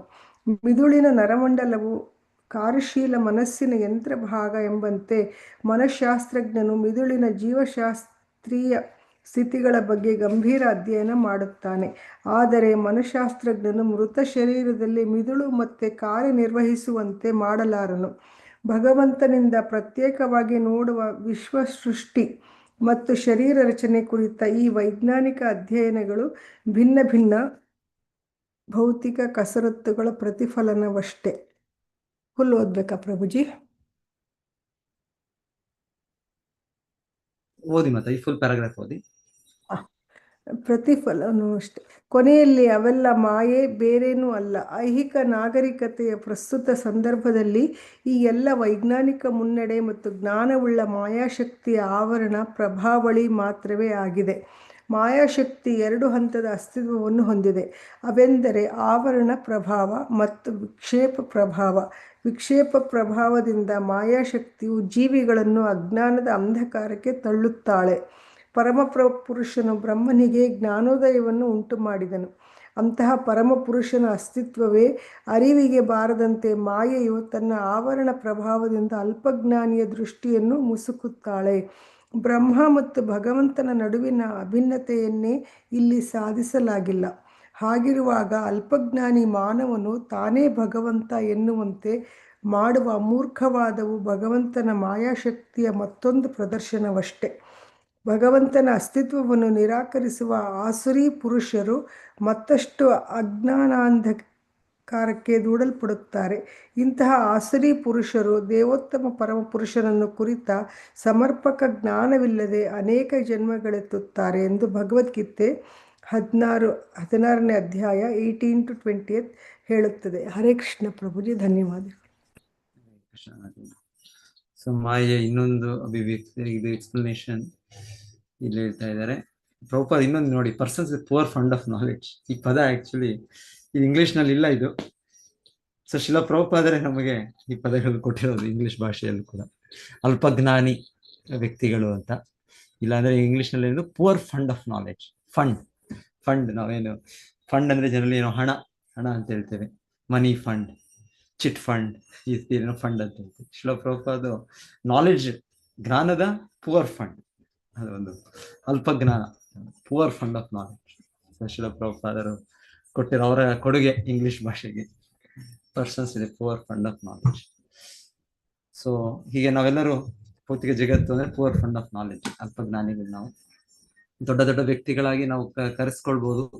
ವಿಜ್ಞಾನಿ ಇಲ್ಲ, ಒಬ್ಬರು ಇಲ್ಲಿ ಹೇಳ್ತಾ ಇದ್ದಾರೆ ವೈದ್ಯರು, ಫಿಸಿಯಾಲಜಿಸ್ಟ್ ಅಂದ್ರೆ ಅವ್ರು ವೈದ್ಯರು, medical practitioner, doctor, so MD, DM, so ಎಲ್ಲ ಇದ್ದಾರೆ. ಎಲ್ಲ ತುಂಬಾ ಕಲ್ತವ್ರಿದ್ದಾರೆ. ಈ ದೇಹದ ಎಲ್ಲ ರಚನೆ ಅವ್ರಿಗೆ ಗೊತ್ತಿದೆ. ಅವ್ರಿಗೆ ಎಲ್ಲೆಲ್ಲ ಬೇರೆ ಬೇರೆ ಅಂಗಗಳ ಆರ್ಗನ್ ಸಿಸ್ಟಮ್ಸ್, ಮತ್ತೆ ಅದರಲ್ಲಿ ಒಳಗೆ ಒಂದು ಚಿಕ್ಕ ಇದು ಕೂಡ ಏನ್ ಹೇಳ್ತಾರೆ ಅದಕ್ಕೆ, ಸೆಲ್ಸ್ ಅಂತ ಹೇಳ್ತಾರೆ. ಮತ್ತೆ ಅದರೊಳಗೆ ಸೆಲ್ ಒಳಗೆ ನ್ಯೂಕ್ಲಿಯಸ್, ಸೈಟೋಪ್ಲಾಸಮ್, DNA, ಬೇರೆ ಎಷ್ಟೆಷ್ಟು ಒಳಗೆ ಅವರು ತುಂಬಾ ಚಿಕ್ಕ ಅಸ್ತಿತ್ವಕ್ಕೂ ಕೂಡ ಅವರು ಹೋಗಿದ್ದಾರೆ. ಸೊ ಈ ರೀತಿ ಅಷ್ಟೆಲ್ಲ ತಿಳಿದಿದ್ರು ಅವರು, ಅದೆಲ್ಲ ಜ್ಞಾನವನ್ನು ಪಡೆದಿದ್ರು. ಇಲ್ಲಿ ಹೇಳ್ತಾ ಇದ್ದಾರೆ, ಇಲ್ಲಿ ಅವರು ಇದೆಲ್ಲ ತಿಳ್ಕೊಂಡು ಅವ್ರು ಎಲ್ಲಿ ನಮ್ಗೆ ಆತ್ಮ ಕಾಣ್ಲಿಲ್ಲ, ನಮ್ಗೆ ಇದೆಲ್ಲ ಮಾಡಿದ್ವಿ, ನೋಡಿದ್ವಿ, ನಾವು ಎಲ್ಲಿದೆ ಆತ್ಮ? ಆತ್ಮ ಕಾಣ್ಲಿಲ್ಲ, ನಾವು ಎಷ್ಟು ಚಿಕ್ಕ ಇದಕ್ಕೆ ಹೋಗಿದ್ವಿ ನಾವು. ಸೊ ಅಂದ್ರೆ ಆತ್ಮ ಇಲ್ಲ. ಸೊ ಈ ರೀತಿ ಎಲ್ಲ ಆತ್ಮವನ್ನು ನೋಡೋದು ಈ ರೀತಿ ಎಲ್ಲ. ಸೊ ಇಲ್ಲಿ ಹೇಳ್ತಾ ಇದ್ದಾರೆ, ಶಿವಪ್ರಭುಪಾದರು ಪ್ರಶ್ನಿಸ್ತಾ ಇರೋದು, ಆದ್ರೆ ಅವರು ಮೃತದೇಹಕ್ಕೆ ಜೀವವನ್ನು ಕೊಡ್ಬೋದಾ? ಸೊ ಅವ್ರು ಹೇಳೋದು ಎಲ್ಲವೂ ಕೂಡ ಈ ರಾಸಾಯನಿಕ ಸಂಯೋಜನೆಯಿಂದ ಅದರ ಇದರಿಂದ ಒಂದು ಜೀವ ಸೃಷ್ಟಿಯಾಗೋದು, ಜೀವ ಬರೋದು ಈ ರಾಸಾಯನಿಕ ಪದಾರ್ಥಗಳಿಂದ. Life comes from chemicals. So ಇದಕ್ಕೆ ಅವರಿಗೆ ಒಬ್ಬರಿಗೆ ಅದಕ್ಕೆ ನೊಬೆಲ್ ಪ್ರೈಸ್ ಕೂಡ ಕೊಟ್ಟಿದ್ದಾರೆ, ಮಿಲ್ಲರ್ ಥಿಯರಿ. ಅವ್ರು ಈ ತರ ಕೊಟ್ಟಿದ್ದಾರೆ ಅವ್ರಿಗೆ. ಸೊ ಹಾಗೆ ಹೇಳೋದು, ಹಾಗಿದ್ರೆ ನೀವು ಯಾಕೆ ಒಂದು ಜೀವಿಯನ್ನು ಸೃಷ್ಟಿ ಮಾಡೋಕ್ಕಾಗೋದಿಲ್ಲ? ಸೃಷ್ಟಿ ಮಾಡೋದು ಬಿಡಿ, ಇಲ್ಲೇ ಹೇಳ್ತಾರೆ ಶಿಲಪ್ರಭಾದರು, ಈಗ ಮೃತದೇಹ ಜೀವ ಇಲ್ಲ ಅಂತ ಒಪ್ಕೊಳ್ತೇವೆ. ಸೊ ಮತ್ತೆ ಅದನ್ನ ನೀವು ಜೀವ ಕೊಡಿ ನೀವು. ಸೊ ಅದಾಗೋದಿಲ್ಲ. ಸೊ ಎಲ್ಲ ದೇಹದಲ್ಲಿ ಕೆಲಸ ಮಾಡೋ ಒಂದು ಯಂತ್ರಗಳಿದ್ರು ಕೂಡ ಭಗವದ್ಗೀತೆ ಕೃಷ್ಣ ಹೇಳ್ತಾರೆ, ಈಶ್ವರ ಸರ್ವಭೂತಾನ ಹೃದ್ದೇಶೇ ಅರ್ಜುನ ತಿಷ್ಠತಿ ಬ್ರಾಹ್ಮಯನ್ ಸರ್ವಭೂತಾನಿ ಯಂತ್ರಾರೂಢಾನಿ ಮಾಯ. ಸೊ ಭಗವಂತನ ಮಾಯ ಶಕ್ತಿ ಇದು, ಇದರ ಪ್ರಭಾವದಿಂದ ಈ ಯಂತ್ರ, ಈ ದೇಹದ ನಮ್ಗೆ ಸಂಯೋಗ ಕೊಟ್ಟಿರೋದು ಇದೊಂದು ದೊಡ್ಡ ಯಂತ್ರ ಆಯ್ತು. ಈ ಯಂತ್ರದಲ್ಲಿ ಎಲ್ಲ ಈ ಬೇರೆ ಬೇರೆ ಯಂತ್ರಗಳು, ಚಿಕ್ಕ ಚಿಕ್ಕ ಯಂತ್ರಗಳು, ಕಣ್ಣುಗಳು ಒಂದು ಯಂತ್ರ, ಕಿವಿ ಒಂದು ಯಂತ್ರ, ಎಲ್ಲ ಮೆಷಿನ್ಗಳೇ. ಇವಾಗ ಒಮ್ಮೊಮ್ಮೆ ನಮಗೆ ಕೇಳದೆ ಇರುವಾಗ ವೈದ್ಯರು ಮಾಡ್ತಾರೆ, ನಮ್ಗೆ ಕೇಳೋ ರೀತಿಯಲ್ಲಿ ಅವರು ಸ್ವಲ್ಪ ಯಂತ್ರಗಳ ಒಂದು ಜೋಡಣೆ ಸೇರಿಸ್ತಾರೆ. ಕಾಣೋದು ನಮ್ಗೆ ಆಗ್ಲಿಲ್ಲ ತನಕ್ಕೆ ಅವ್ರು ಅದಕ್ಕೆ ಆಗೋ ರೀತಿಯಲ್ಲಿ ನಮಗೆ ಇನ್ನೇನೋ ಒಂದು ಮಾಡ್ತಾರೆ ಅವರು. ಸೊ ಈ ರೀತಿ ಇಲ್ಲ, ಒಂದು ಕೆಲಸ ಏನೋ ಒಂದು ಕಿಡ್ನಿ ಕೆಲಸ ಮಾಡ್ತಾ ಇಲ್ಲ, ಆಗ ಅವರು ಅದನ್ನ ಇನ್ನೊಂದೇನೋ ಒಂದು ಡಯಾಲಿಸಿಸ್ ಮೆಷಿನ್ಗಳಿಂದ ಮಾಡ್ತಾರೆ. ಇಲ್ಲ ಏನೋ ಎಲ್ಲ ಈ ತರ ಯಂತ್ರಗಳು ಹೊರಗಿಂದನೋ ಹೀಗೆ ಅವರು ಕೊಡ್ತಾರೆ, ಅದರಿಂದ ಅದರ ಕೆಲಸ ಸ್ವಲ್ಪ ಸಮಯಕ್ಕೆ ಮುಂದುವರಿಯುತ್ತೆ. ಸೊ ಈಗ ಆಕ್ಚುಲಿ ಇದು ಈ ದೇಹವೇ ಒಂದು ದೊಡ್ಡ ಯಂತ್ರ ಆದ್ರೆ ಯಂತ್ರದಲ್ಲಿ ಇರುವ ನಾವು ಆತ್ಮ, ಅದು ನಮ್ಮ ಅಸ್ತಿತ್ವ ಭಿನ್ನವಾದದ್ದು. ಸೊ ಇದು ಅದರ ಲಕ್ಷಣ ಜೀವ, ಅದರ ಲಕ್ಷಣ ಅನ್ನೋದು ಪ್ರಜ್ಞೆ. ಸೊ ಹೀಗೆ ಶಿವಪ್ರಭುಪಾದರು ಹಲವು ಕಡೆ ನಮಗೆ ಅದು ವಿವರಿಸಿದ್ದಾರೆ. ಸೊ ಇಲ್ಲಿ ಹೇಳ್ತಾ ಇರೋದು, ಇಲ್ಲಿ ಅಷ್ಟು ಈ ಜ್ಞಾನವನ್ನು ಪಡೆದವರ ಇರ್ಬೋದು, ಆದರೂ ಅವರು ಅಲ್ಪಜ್ಞಾನಿಗಳು. ಯಾಕಂದ್ರೆ ಅವರು ಇದನ್ನು ಭಗವಂತನ ಅಸ್ತಿತ್ವದ ಭಿನ್ನವಾಗಿ ಅದರ ಅಸ್ತಿತ್ವ ಇದೆ, ಅದರ ಚಟುವಟಿಕೆಗಳಾಗ್ತಾ ಇದೆ ಅಂತ ಅವರು ತಿಳಿತಾರೆ ಇಲ್ಲ. ಸೊ ಕೃಷ್ಣನ ಶಕ್ತಿಯಾಗಿ ಆತ್ಮ ಮತ್ತೆ ಕೃಷ್ಣನ ಶಕ್ತಿಯಾಗಿ ಮಾಯೆ, ಅದರ ಕಾರ್ಯನಿರ್ವಹಣೆಯಿಂದ ಈ ಆತ್ಮ ಈ ದೇಹದಲ್ಲಿದೆ. ಸೊ ಇದನ್ನ ನಾವು ಅರ್ಥ ಮಾಡ್ಕೊಳ್ದೇ ಇರುವಾಗ ಏನದು, ಅದು ಭ್ರಾಂತಿ ಶಕ್ತಿ, ಕೃಷ್ಣನ ಮಾಯಾ ಶಕ್ತಿಯ ಆವರಣಾತ್ಮಿಕ ಶಕ್ತಿ ಅಂತ ಹೇಳ್ತಾ ಇದ್ದಾರೆ. ಸೊ ಆಕ್ಚುಲಿ ಎರಡು ಶಕ್ತಿ ಮಾಯೆಗೆ, ಆವರಣಾತ್ಮಿಕ ಶಕ್ತಿ ಮತ್ತೆ ಪ್ರಕ್ಷೇಪಾತ್ಮಿಕ ಶಕ್ತಿ. ಪ್ರಕ್ಷೇಪಾತ್ಮಿಕ ಅಂದ್ರೆ ನಮ್ಮನ್ನು ಅದು ಸಂಪೂರ್ಣ ಅಜ್ಞಾನದಲ್ಲಿ ಮುಳುಗಿಸ್ಬಿಡುತ್ತೆ, ಮತ್ತೆ ಆವರಣಾತ್ಮಿಕ ಅಂದ್ರೆ ಹಾಗೆ ಮುಚ್ಚಿ ಹಾಗೆ ಇರ್ತೀವಿ ನಾವು. ಸೊ ಇನ್ನೊಂದು ರೀತಿಯಲ್ಲಿ ಹೇಳೋದು, ಆವರಣಾತ್ಮಿಕ ಪ್ರಕ್ಷೇಪಾತ್ಮಿಕ ಶಕ್ತಿ ಅಂದ್ರೆ ನಾವು ಕೃಷ್ಣನ ಹತ್ರ ಬರುವಾಗ ನಮ್ಮನ್ನ ಪ್ರಕ್ಷೇಪಾತ್ಮಿಕ ಶಕ್ತಿ ದೂರ ಕರ್ಕೊಂಡು ಹೋಗುತ್ತೆ, ಮತ್ತೆ ನಾವು ಕೃಷ್ಣ ಹತ್ರ ಬರೋಕೆ ಬಿಡೋದಿಲ್ಲ ಆ ಶಕ್ತಿ. ಅದನ್ನ ನಮಗೆ ಹಾಗೆ ಅಜ್ಞಾನದಲ್ಲಿ ಮುಂದುವರಿಯೋ ರೀತಿಯಲ್ಲಿ ನಮಗೆ ಈ ರೀತಿಯ ಒಂದು ತತ್ವಗಳು, ಈ ರೀತಿಯ ಒಂದು ಶೋಧನೆಗಳಿಂದ ನಾವು ಸಿದ್ಧಾಂತಗಳನ್ನು ತಯಾರಿ ಮಾಡಿಕೊಂಡು ನಾವು ಕನ್ವಿನ್ಸ್ ಮಾಡ್ಕೊಂಡ್ಬಿಡ್ತೇವೆ. ಹೌದು, ಈ ಜಗತ್ತಿಗೆ ಯಾರು ಕಾರಣಕರ್ತನಿಲ್ಲ, ಈ ಜಗತ್ತು ಎಲ್ಲವೂ ಕೂಡ ಏನೋ ಒಂದು ಅಕಸ್ಮಾತ್ ಆಗಿ ಒಂದು ಆಕ್ಸಿಡೆಂಟ್, ಇದರಿಂದ ಇದು ಶುರು ಆಗಿದ್ದು, ಇದು ಒಂದು ಆ ರೀತಿಯ ಒಂದು ನಮ್ಮದೇ ಒಂದು ರೀತಿಯ ಅರ್ಥದಲ್ಲಿ, ಒಂದು ಸಿದ್ಧಾಂತದಲ್ಲಿ ನಾವು ಈ ಜಗತ್ತನ್ನ ಚಟುವಟಿಕೆಗಳನ್ನ ನಾವು ವಿವರಿಸ್ತೇವೆ. ಆಕ್ಚುಲಿ ಕೃಷ್ಣನ ನಿರ್ವಹಣೆ ಇಲ್ಲದೆ ಒಂದು ಹುಲ್ಲು ಕಡ್ಡಿ ಕೂಡ ಚಲನೆ ಇಲ್ಲ, ಯಾವುದೂ ಅಸ್ತಿತ್ವದಲ್ಲಿಲ್ಲ. ಆದರೆ ಈ ಸಿದ್ಧಾಂತಗಳ ಮೂಲಕ ನಾವು ಈ ಪದಗಳ ಪ್ರಯೋಗ, ಪದ ಜೋಡಣೆಯಿಂದ ಮೂಲಕ ನಾವು ಕನ್ವಿನ್ಸ್ ಮಾಡ್ಕೊಂಡು ಅದು ಆವರಣಾತ್ಮಕ ಶಕ್ತಿ. ಕೃಷ್ಣನ ಮರ್ತೋಗ್ಬಿಟ್ಟಿದ್ದೇವೆ, ಅದು ನಮ್ಮ ಪ್ರಕ್ಷೇಪಾತ್ಮಕ ಶಕ್ತಿ. ಆದ್ರೆ ಮತ್ತೆ ಹಾಗೆ ಇರೋದಕ್ಕೆ ಅದನ್ನ ನಾವು ಮಾಡೋದು ಸರಿ, ನನ್ನ ಚಿಂತನೆ ಕರೆಕ್ಟ್, ಇದು ಹೀಗೆ, ಇದು ಜಗತ್ತು ಹೀಗೆ ಇರೋದು, ಸೃಷ್ಟಿ ಹೀಗೆ ಇರೋದು, ಎಲ್ಲ ಅಸ್ತಿತ್ವ, ಜೀವನದ ಗುರಿ ಇದು ಹೀಗೆ. ಸೊ ಆ ರೀತಿ ನಾವು ಕನ್ವಿನ್ಸ್ ಮಾಡ್ಕೊಳ್ಳೋಕೆ ಆವರಣಾತ್ಮಕ ಶಕ್ತಿ ಈ ಸಿದ್ಧಾಂತಗಳ ಮೂಲಕ ನಮ್ಮನ್ನು ಇನ್ನ ಮುಚ್ಚಿ ಹಾಗೆ ಇಡುತ್ತೆ. ಬಿದ್ದೋಗ್ಬಿಟ್ಟಿದ್ದೀವಿ, ಕೃಷ್ಣನ ಬಿದ್ದು ದೂರದಲ್ಲಿದ್ದೆ ನಾವು. ಈಗಾದ್ರೂ ಅಲ್ಲಿಂದ ಅದನ್ನ ಒಂದು ಪೊರೆಯನ್ನು ತೆಗೆದು ಹೊರಗೆ ಬರೋಣ ಅಂದ್ರೆ ಈಗ ಬಿಡ್ತಾ ಇದೆ. ಮಾಯಾ ಜವನಿಕ ಆಚನ್ನಂ ಅಜ್ಞಾದೋಕ್ಷಂ ಅಭಯಂ. ಮಾಯೆಯ ಪರದೆ ನಮ್ಮನ್ನ ಇನ್ನ ಹೆಚ್ಚು ಮುಚ್ಚುತ್ತೆ. ಸೊ ಇಲ್ಲಿ ಎರಡು ರೀತಿಯಲ್ಲಿ ಶಿಲಪ್ರಭುಪಾದರು ಸಮಾಜದಲ್ಲಿ ಒಬ್ಬ ಮಾನಸಿಕ ಶಾಸ್ತ್ರ ಅವರು ಕೂಡ ಹೇಳ್ತಾರೆ, ಈ ಮನಸ್ಸು ಅನ್ನೋದು ಒಂದು ರೀತಿ ಯಂತ್ರ. ಆ ಯಂತ್ರ, ಆದ್ರೆ ಆ ಯಂತ್ರನ ಕೂಡ ಅವರು ಆ ಮೃತದೇಹದಲ್ಲಿ ವಾಪಸ್ ತರಕ್ಕಾಗಲ್ಲ. ಆಕ್ಚುಲಿ ಮನಸ್ಸಿನ ಬಗ್ಗೆ ತುಂಬಾ ಇದೆ. ಮನಸ್ಸು ನಮ್ಮ ಇದು ವೈದಿಕ ಶಾಸ್ತ್ರದ ಪ್ರಕಾರ ಹೇಳೋ ಪ್ರಕಾರ ಅಂದ್ರೆ ಅದು ಆತ್ಮನವನ್ನು ಮುಚ್ಚಿರುವ ಅದು ಇದು ಮನಸ್ಸು. ಸೊ ಮನಸ್ಸು ಮತ್ತೆ ಈ ಅದು ಸೂಕ್ಷ್ಮ ದೇಹ ಮತ್ತೆ ಹೊರಗೆ ಸ್ಥೂಲ ದೇಹ. ಸೊ ಈ ಬ್ರೈನ್ ಅಂತ ಏನ್ ಹೇಳ್ತೇವೆ, ಇದೊಂದು ಯಂತ್ರ. ಮನಸ್ಸು ಇದರ ಮೂಲಕ ಕೆಲಸ ಮಾಡ್ತಾ ಇದೆ ಅಷ್ಟೇ. ಆದ್ರೆ ಮನಸ್ಸು ಅನ್ನೋದು ಇಲ್ಲಿ ಬ್ರೈನ್, ಈ ಮೆದುಳದಲ್ಲಿ ಇಲ್ಲ. ಇದಿರೋದು ಎಲ್ಲೋ ಇದೆ. ಈಗ ನಾವು ದಕ್ಷನ ಇದು ಕೇಳಿದ್ವಿ. ಸೊ ದಕ್ಷನ ಕೇಳಿದಾಗ ಆಗ ದಕ್ಷನ ತಲೆ ಕೊಟ್ಟದ್ದವರು ಮೇಕೆಯ ತಲೆ. ಅವನ ದೇಹ ಅವನ ದೇಹನೇ, ದಕ್ಷನ ದೇಹ. ಸೊ ಅವನು ಮೇಕೆ ಆಗಿಬಿಡ್ಬೇಕಾಗಿತ್ತು. ಅವ್ನು ಮೇಕೆ ರೀತಿಯಲ್ಲಿ ಕೆಲಸ ಮಾಡ್ಬೇಕಿಲ್ಲ. ಅವ್ನು ಮೇಕೆ ರೀತಿ ಕೆಲಸ ಮಾಡಲಿಲ್ಲ. ಅವನು ಹಿಂದೆ ದಕ್ಷ ಹೇಗೆ ಒಬ್ಬ ಒಂದು ಕಾರ್ಯನಿರ್ವಹಣೆ ಮಾಡ್ತಾ ಒಂದು ದೊಡ್ಡ ಅಧಿಕಾರಿ, ಪ್ರಜಾಪತಿ. ಸೊ ಹಾಗೆ ಅವ್ರು ಕೆಲಸ ಮಾಡ್ದ. ಶಿವನಿಗೆ ಅವರು ಸೂಕ್ತ ಪ್ರಾರ್ಥನೆಗಳನ್ನ ಅರ್ಪಿಸಿದ, ವಿಷ್ಣುವಿನ ಆ ಯಜ್ಞದಿಂದ ತೃಪ್ತಿಪಡಿಸಿದ. ಅಂದ್ರೆ ಅವನ ಮುಖ ಇಲ್ಲ, ತಲೆ ಇಲ್ಲ, ಬ್ರೈನ್, ಮೆದುಳು ಅಲ್ಲ, ವ್ಯಕ್ತಿ ಅದು ಆತ್ಮ ಹೃದಯದಲ್ಲಿರೋದು. ಸೊ ಮನಸ್ಸು ಕೂಡ ಅಲ್ಲಿರೋದು ಅಲ್ಲಿ. ಸೊ ಇಲ್ಲ ಗಣಪತಿ ಕೂಡ ನಾವು ಕೇಳ್ತೇವೆ. ಮೊನ್ನೆ ಗಣೇಶ ಚತುರ್ಥಿ ಆಯ್ತು. ಸೊ ಅವ್ರಿಗೂ ಕೂಡ ಶಿವನು ಕೊಟ್ಟದ್ದು ಆನೆಯ ತಲೆ. ಸೊ ಹಾಗೆ ಅವ್ರು ಹೊಸ ವ್ಯಕ್ತಿ ಆಗ್ಲಿಲ್ಲ. ಅವ್ರು ಅಲ್ಲಿಂದ ಕೆಳಗೆ ಏನಿತ್ತು ಅಲ್ಲಿ, ಸೊ ಆ ವ್ಯಕ್ತಿಯಾಗೆ ಅವ್ರು ಉಳಿದ್ರು. ಪಾರ್ವತಿ ದೇವಿಯವರ ಮಗನಾಗಿ ಅವ್ರ ತಲೆ ಮಾತ್ರ ಸಿಕ್ತು ಅವ್ರಿಗೆ ಒಂದು ಆನೆಯ ತಲೆ ಸಿಕ್ತು. ಆದ್ರೆ ಅವ್ರು ಆನೆ ಆಗಲಿಲ್ಲ. ಅವರು ದೇವತೆಯಾಗಿ, ಅವರು ಶಿವನ ಪುತ್ರನಾಗಿ, ಪಾರ್ವತಿಯ ಮಗನಾಗಿ ಅವರ ಅಸ್ತಿತ್ವ ಅವ್ರದ್ದು. ಸೊ ಅವ್ರ ಹಾಗೆ ಉಳಿದ್ರು. ಸೊ ಇದು ಮನಸ್ಸು ಅನ್ನೋದು ಎಲ್ಲೋ ತಲೆಯಲ್ಲಿದೆ, ಇಲ್ಲಿದೆ ಅಲ್ಲ. ಇದು ಯಂತ್ರ. ಇನ್ನೊಮ್ಮೆ ಯಾವುದಾದ್ರು ಒಂದು ತೋರಿಸ್ತಾರೆ, ನೀವು ನೋಡಿದ್ರೆ ನಮ್ಮ ಇದ್ರಲ್ಲಿ ಕೂಡ ಮೆದುಳಿನಲ್ಲಿ ವೈಟ್ ಮ್ಯಾಟರ್, ಗ್ರೇ ಮ್ಯಾಟರ್ ಅಂತೆಲ್ಲ ಹೇಳ್ತಾರೆ. ಒಬ್ಬೊಬ್ಬರಿಗೆ ಏನೋ ಕಾರಣಕ್ಕೆ ಅದೆಲ್ಲ ಖಾಲಿ ಆಗ್ಬಿಟ್ಟಿದೆಯಂತೆ. ಅದು ಸಿಟಿ ಸ್ಕ್ಯಾನ್ ಅದೆಲ್ಲ ಏನೇನೋ ಮಾಡಿದಾಗ, ಅವ್ರ MRI ಎಲ್ಲ ಮಾಡಿದಾಗ, ಇದು ಹೇಗೆ ಈ ವ್ಯಕ್ತಿ ಬದುಕಿದ್ದಾನೆ, ಹೇಗೆ ಅವನು ಯೋಚನೆ ಮಾಡ್ತಾ ಇದ್ದಾನೆ ಅಂತ ಅನ್ಸುತ್ತೆ. ಯಾಕಂದ್ರೆ ಅವ್ರು ಏನೇನು ಹೇಳ್ತಾ ಇದ್ದಾರೆ, ಈ ಮೆದುಳಿನ ಈ ಯಂತ್ರದಲ್ಲಿ ಈ ಜಾಗದಲ್ಲಿ ಚಿಂತನೆ, ಈ ಜಾಗದಲ್ಲಿ ನೆನಪು, ಈ ಜಾಗದಲ್ಲಿ ನೋಡೋದು, ಈ ಜಾಗದಲ್ಲಿ ಕೇಳೋದು, ಈ ರೀತಿ ಬೇರೆ ಬೇರೆ ಹೇಳ್ತಾರೆ. ಅವರು ಇರ್ಬೋದು ಇಲ್ಲಿ ಮುಂದೆ ವ್ಯಕ್ತವಾಗ್ತಾ ಇರ್ಬೋದು. ಆದ್ರೆ ಮೂಲ ಶಕ್ತಿ ಎಲ್ಲಿಂದ ಬರ್ತಾ ಇದೆ? ಆತ್ಮದಿಂದ ಬರ್ತಾ ಇದೆ. ಮತ್ತೆ ಮನಸ್ಸು ಅನ್ನೋದು ಅದು ಆತ್ಮಕ್ಕೆ ಮುಚ್ಚಿರುವ ಸ್ಥೂಲ ಜಡವಸ್ತು, ಸೂಕ್ಷ್ಮ ಜಡವಸ್ತು. ಸೊ ಅಲ್ಲಿಂದ ಇದೆಲ್ಲವೂ ಬರ್ತಾ ಇರೋದು. ಸೊ ಎನಿವೆ, ಸೊ ಶ್ರೀಲ ಪ್ರಭುಪಾದರು ಹೇಳ್ತಾರೆ, ಈ ರೀತಿಯ ಚಿಂತನೆ, ಈ ರೀತಿಯ ಸಿದ್ಧಾಂತ, ಇದೆಲ್ಲವೂ ಕೂಡ ಭ್ರಮೆ, ಇದೆಲ್ಲವೂ ಕೂಡ ಮಾಯೆ. ಯಾಕಂದ್ರೆ ಈ ಶ್ಲೋಕ ಎಲ್ಲವೂ ಕೂಡ ಕೃಷ್ಣ ಹೇಳ್ತಾ ಇರೋದು, ನನ್ನನ್ನು ಬಿಟ್ಟು ಏನು ಜ್ಞಾನ ಇದೆ, ನನ್ನ ಬಿಟ್ಟು ಏನು ಅಸ್ತಿತ್ವ ಇದೆ, ಅದೇನು ಚಿಂತನೆ ಇದೆ, ಎಲ್ಲವೂ ಕೂಡ ಎಲ್ಲವೂ ಕೂಡ ಭ್ರಮೆ, ಎಲ್ಲವೂ ಕೂಡ ಮಾಯೆ. ಸೊ ಶ್ರೀಲ ಪ್ರಭುಪಾದಲ್ಲಿ ಇಲ್ಲಿ ಇದೆಲ್ಲರೂ ಕೂಡ ಪೋರ್ ಫಂಡ್ ಆಫ್ ನಾಲೆಡ್ಜ್. ಇದೆಲ್ಲ ಅಲ್ಪಜ್ಞಾನಿಗಳ ಚಿಂತನೆ. ಇದೆಲ್ಲ ಕೂಡ ಮಾಯೆಯೇ. ಮಾಯೆಗೆ ಅಸ್ತಿತ್ವ, ನಿಜವಾದ ಅಸ್ತಿತ್ವ ಇಲ್ಲ. ಅದು ತಾತ್ಕಾಲಿಕ ಅಸ್ತಿತ್ವ. ಅದಕ್ಕೆ ಏನು ಬೆಲೆ ಇಲ್ಲ.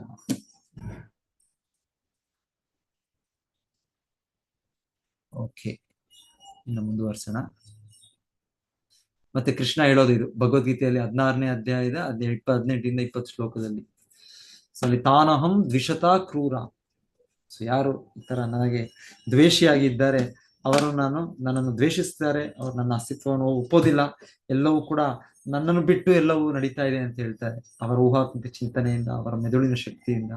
ಸೊ ಅವರನ್ನು ನಾನು ಇನ್ನ ಈ ರೀತಿಯ ಒಂದು ಅಸುರ ಜೀವನದಲ್ಲಿ, ಅಸುರರ ಒಂದು ಸಮಾಜದಲ್ಲಿ, ಅಸುರರ ಒಂದು ಕುಟುಂಬದಲ್ಲಿ ಆ ರೀತಿಯ ಒಂದು ಜನ್ಮವನ್ನು ಮತ್ತೆ ಮತ್ತೆ ಮತ್ತೆ ನಾನು ಗ್ರಹಿಸ್ತೇನೆ.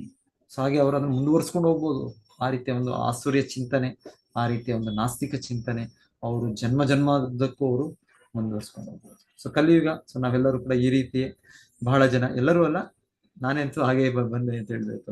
ಸೊ ಎಷ್ಟೋ ಜನ ಆ ರೀತಿ ನಾವು ಅಸುರ ಚಿಂತನೆಯಿಂದ, ನಾಸ್ತಿಕತೆಯಿಂದ ಹುಟ್ಟಿ ಬರುತ್ತೇವೆ. ಇದು ನಮ್ಮ ಏನ್ ಹೇಳೋದು, ಜನ್ಮಾಂತರ ಆವರಣ ಶಕ್ತಿ, ಪ್ರಕ್ಷೇಪ ನಮ್ಮನ್ನು ಆ ತರ ಪತನಗೊಳಿಸೋದು. ನಂತರ ಮಾತಾಜಿ ನೆಕ್ಸ್ಟ್ ಇನ್ಯಾರು ಓದ್ತೀರಾ? ಹರೇ ಕೃಷ್ಣ ಪ್ರಭುಜಿ. ಓದ್ಲ ಪ್ರಭುಜಿ? ಓದಿ ಮಾತಾಜಿ. ವಿವೇಕಿಯಾದ ಮನುಷ್ಯನು ಸ್ವಯಂ ಭಗವಂತನಿಂದ ಉಪದೇಶ ಪಡೆದ ಬ್ರಹ್ಮನ ಪರಂಪರೆಯಿಂದ ಅಥವಾ ಭಗವದ್ಗೀತೆಯಲ್ಲಿ ಸ್ವಯಂ ಭಗವಾನ್ ಶ್ರೀಕೃಷ್ಣನಿಂದ ಉಪದೇಶ ಪಡೆದ ಅರ್ಜುನನ ಗುರು ಪರಂಪರೆಯಿಂದ ಜ್ಞಾನೋದಯ ಹೊಂದುತ್ತಾನೆ. ಅವನು ಭಗವಂತನ ಈ ಮಾತನ್ನು ಒಪ್ಪಿಕೊಳ್ಳುತ್ತಾನೆ.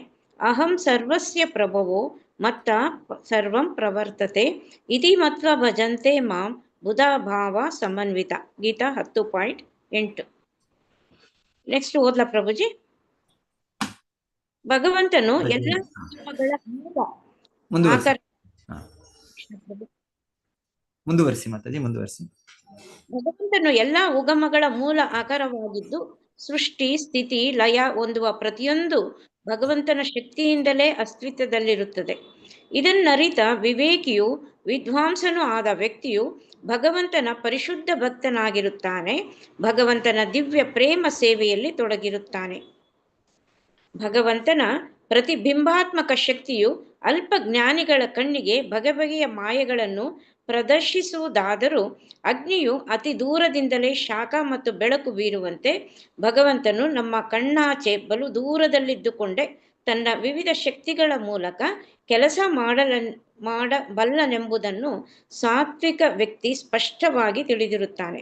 ಪ್ರಾಚೀನ ಕಾಲದ ಋಷಿಗಳ ವೇದ್ಯ ವಿಜ್ಞಾನದ ಆಯುರ್ವೇದದಲ್ಲಿ ಈ ಕೆಳಗಿನ ಮಾತುಗಳಲ್ಲಿ ಭಗವಂತನ ಸಾರ್ವಭೌಮತ್ವದ ಸ್ಪಷ್ಟ ಅಂಗೀಕಾರವಿದೆ.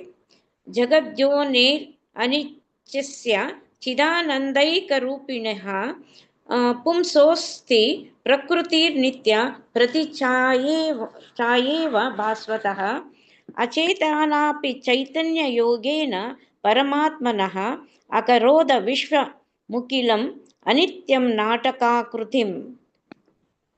ಈ ವಿಶ್ವದ ಸೃಷ್ಟಿಯ ಆದಿ ಪ್ರವರ್ತಕನೊಬ್ಬನಿದ್ದಾನೆ. ಅವನ ಶಕ್ತಿಯು ಐಹಿಕ ಪ್ರಕೃತಿಯಾಗಿ ಪ್ರತಿಬಿಂಬದಂತೆ ಹೊಳೆಯುತ್ತಾ ಕೆಲಸ ಮಾಡುತ್ತದೆ. ಪ್ರಕೃತಿಯ ಅಂತ ಮಾಯಾಶಕ್ತಿಯು ಭಗವಂತನ ಜೀವಶಕ್ತಿಯ ಸಹಕಾರದಿಂದ ನಿರ್ಜೀವ ವಸ್ತುವನ್ನೂ ಚಲನೆಗೆ ತೊಡಗಿಸುತ್ತದೆ. ಅಜ್ಞಾನಿಯ ಕಣ್ಣುಗಳಿಗೆ ಇದು ಒಂದು ನಾಟಕ ಪ್ರದರ್ಶನದಂತೆ ತೋರುತ್ತದೆ. ಪ್ರಕೃತಿಯ ನಾಟಕದಲ್ಲಿ ಅಜ್ಞಾನಿ ವ್ಯಕ್ತಿಯು ವಿಜ್ಞಾನಿಯಾಗಿರಬಹುದು ಅಥವಾ ಭೌತಶಾಸ್ತ್ರಜ್ಞನಾಗಿರಬಹುದು. ಆದರೆ ಸಾತ್ವಿಕನು ಪ್ರಕೃತಿಯನ್ನು ಭಗವಂತನ ಮಾಯಾಶಕ್ತಿ ಎಂದು ತಿಳಿದಿರುತ್ತಾನೆ. ಭಗವದ್ಗೀತೆಯಲ್ಲಿ ದೃಢಪಡಿಸಿರುವಂತೆ ಐಹಿಕ ಪ್ರಪಂಚವು ಹೇಗೆ ಭಗವಂತನ ಅಪರಾಶಕ್ತಿಯ ಪ್ರದರ್ಶನವಾಗಿದೆಯೋ ಹಾಗೆ ಜೀವಿಗಳೂ ಸಹ ಭಗವಂತನ ಪರಾಶಕ್ತಿಯ ಪ್ರದರ್ಶನ ಎಂಬುದು ಈ ತೀರ್ಮಾನದಿಂದ ಸ್ಪಷ್ಟವಾಗಿದೆ. ಶಕ್ತಿ ಹಾಗೂ ಶಕ್ತಿವಂತ ಅಥವಾ ಅಗ್ನಿ ಮತ್ತು ಶಾಖದ ನಡುವೆ ಅತ್ಯಲ್ಪ ಭೇದವಿದ್ದರೂ ಭಗವಂತನ ಪರಾಶಕ್ತಿಯು ಭಗವಂತನಂತೆಯೇ ಇರಲು ಸಾಧ್ಯವಿಲ್ಲ. ಅಗ್ನಿಯಲ್ಲಿ ಶಾಖವಿದೆ, ಆದರೆ ಶಾಖವೇ ಅಗ್ನಿಯಲ್ಲ.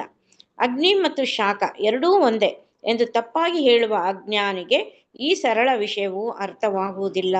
ಅಗ್ನಿಯ ಈ ಶಕ್ತಿಯನ್ನು ಅಂದರೆ ಶಾಖವನ್ನು ಇಲ್ಲಿ ಪ್ರತಿಬಿಂಬ, ಪ್ರತ್ಯಕ್ಷ ಅಗ್ನಿಯಲ್ಲ ಎಂದು ವಿವರಿಸಲಾಗಿದೆ.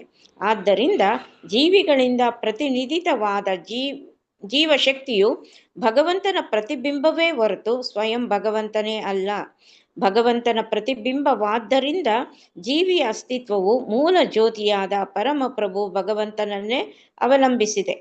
ಐಹಿಕ ಶಕ್ತಿಯನ್ನು ಅಂಧಕಾರಕ್ಕೆ ಹೋಲಿಸಬಹುದು. ವಾಸ್ತವವಾಗಿ ಅಂಧಕಾರ ಮತ್ತು ಅಂಧಕಾರದಲ್ಲಿನ ಜೀವಿಗಳ ಚಟುವಟಿಕೆಗಳು ಮೂಲ ಜ್ಯೋತಿಯ ಪ್ರತಿಬಿಂಬಗಳು. ಭಗವಂತನನ್ನು ಈ ಶ್ಲೋಕದ ಹಿನ್ನೆಲೆಯಿಂದ ಅರ್ಥ ಮಾಡಿಕೊಳ್ಳಬೇಕು. ಭಗವಂತನ ಎರಡೂ ಶಕ್ತಿಗಳನ್ನು ಅವಲಂಬಿಸದೇ ಇರುವುದನ್ನು ಮಾಯಾ ಎಂದು ಕರೆಯಲಾಗಿದೆ.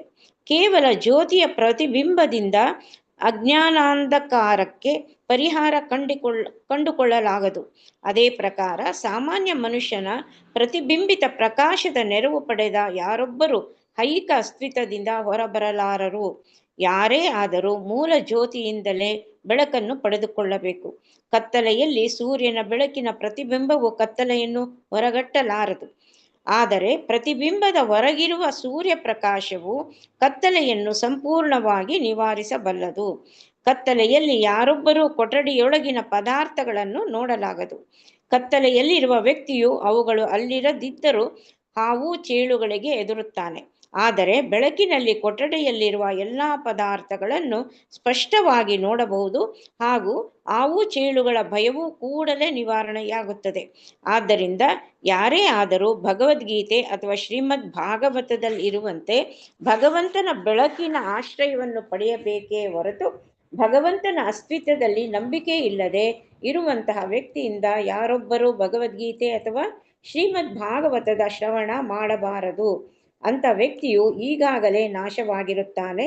ಅಂಥ ವ್ಯಕ್ತಿಯ ಸಹವಾಸ ಮಾಡುವವನು ನಾಶ ಹೊಂದುತ್ತಾನೆ.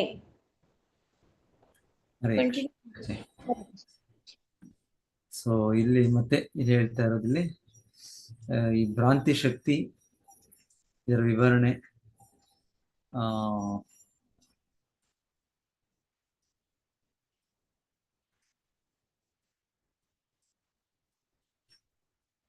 ಓಕೆ ಇಲ್ಲಿಂದ. ಸೊ ಇದಕ್ಕೆ ನಿವಾರಣೆ ಏನಿದಕ್ಕೆ ನಮಗೆ ನಾವು ಗುರುಶ್ಯ ಪರಂಪರೆಯಲ್ಲಿ ಆಚಾರ್ಯರ ಕೃಪೆಯಿಂದ, ಗುರುಗಳ ಕೃಪೆಯಿಂದ ನಮಗೆ ಇದರಿಂದ ಈ ಗುರುಶ್ಯ ಪರಂಪರೆಯಿಂದ ನಾವು ಹೊರಡ್ತಾ ಇದ್ದೇವೆ.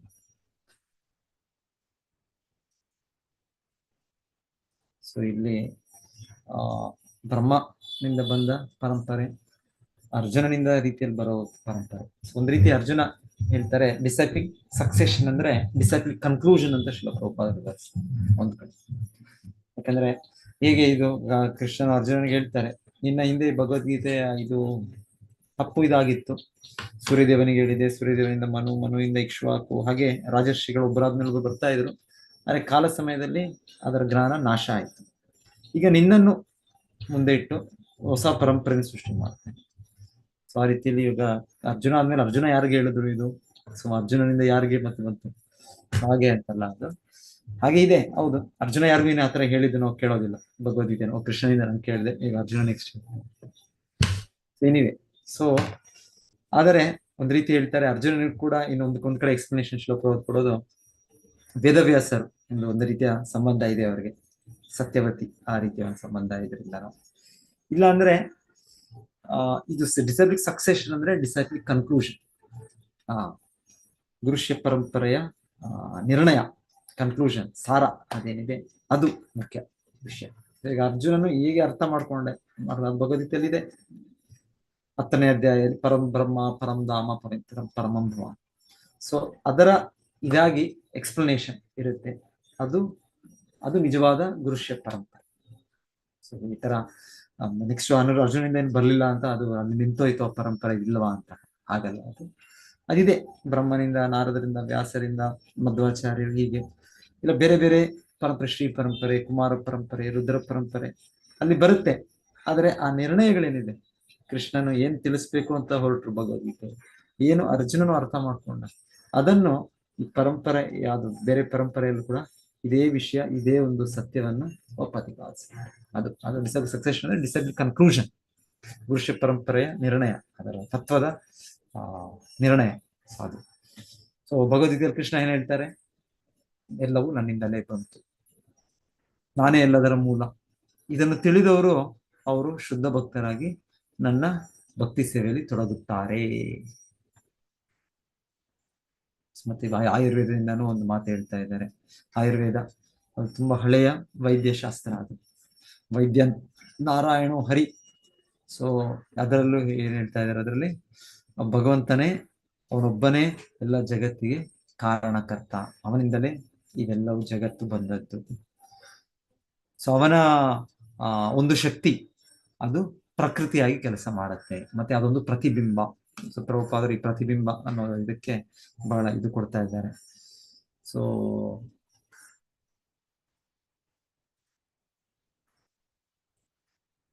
ಒಂದು ನಾಟಕ, ಜಗತ್ತಿನ ನಾಟಕ, ಪ್ರಕೃತಿಯ ನಾಟಕ ಅಂತ ಕೂಡ ಹೇಳ್ತಾ ಇದ್ದಾರೆ ಇಲ್ಲಿ.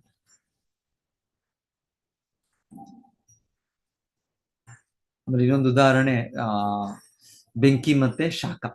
ಸೊ ಬೆಂಕಿ ಶಾಖ ಇದೆ, ಆದ್ರೆ ಶಾಖ ಅನ್ನೋದು ಬೆಂಕಿಯ ಒಂದು ಶಕ್ತಿ, ಬೆಂಕಿಯ ಒಂದು ಪ್ರತಿಬಿಂಬ ಅಂತ ಹೇಳ್ಬೋದು, ಆ ರೀತಿ ಹೇಳ್ತಾ ಇದ್ದಾರೆ. ಸೊ ಪ್ರತಿಬಿಂಬ ಹೇಗೆ ಇರುತ್ತೆ, ಯಾವಾಗಲೂ ಪ್ರತಿಬಿಂಬ ಇರೋದು ಮೂಲ ವ್ಯಕ್ತಿ ಇರೋದ್ರಿಂದ ಪ್ರತಿಬಿಂಬ ಇರುತ್ತೆ, ಇಲ್ಲ ಅಂದ್ರೆ ಪ್ರತಿಬಿಂಬ ಇಲ್ಲ. ಕನ್ನಡಿಯಲ್ಲಿ ಪ್ರತಿಬಿಂಬ ನೋಡ್ತೇವೆ, ಆ ಪ್ರತಿಬಿಂಬ ಹೇಗೆ ಯಾಕಿದೆ, ಇಲ್ಲ ನೀರಿನಲ್ಲಿ ಪ್ರತಿಬಿಂಬ ನೋಡ್ತೇವೆ. ಸೊ ಯಾಕಿದೆ, ಇಲ್ಲಾಂದ್ರೆ ನೆರಳು ನೋಡ್ತೇವೆ, ಅದು ಯಾಕಿದೆ, ಯಾಕೆಂದ್ರೆ ಮೂಲ ಇನ್ನೊಂದು ವಸ್ತು ಇದೆ. ಸೊ ಎಲ್ಲದಕ್ಕೂ ಮೂಲ ವಸ್ತು ಅಂದ್ರೆ ಭಗವಂತ. ಆ ರೀತಿ ನಾವು ನೆರಳು, ನಾವು ಪ್ರತಿಬಿಂಬ ಅಂತ ಇಲ್ಲಿ ಹೇಳ್ತಾ ಇರೋದು. ಸೊ ಭಗವಂತನು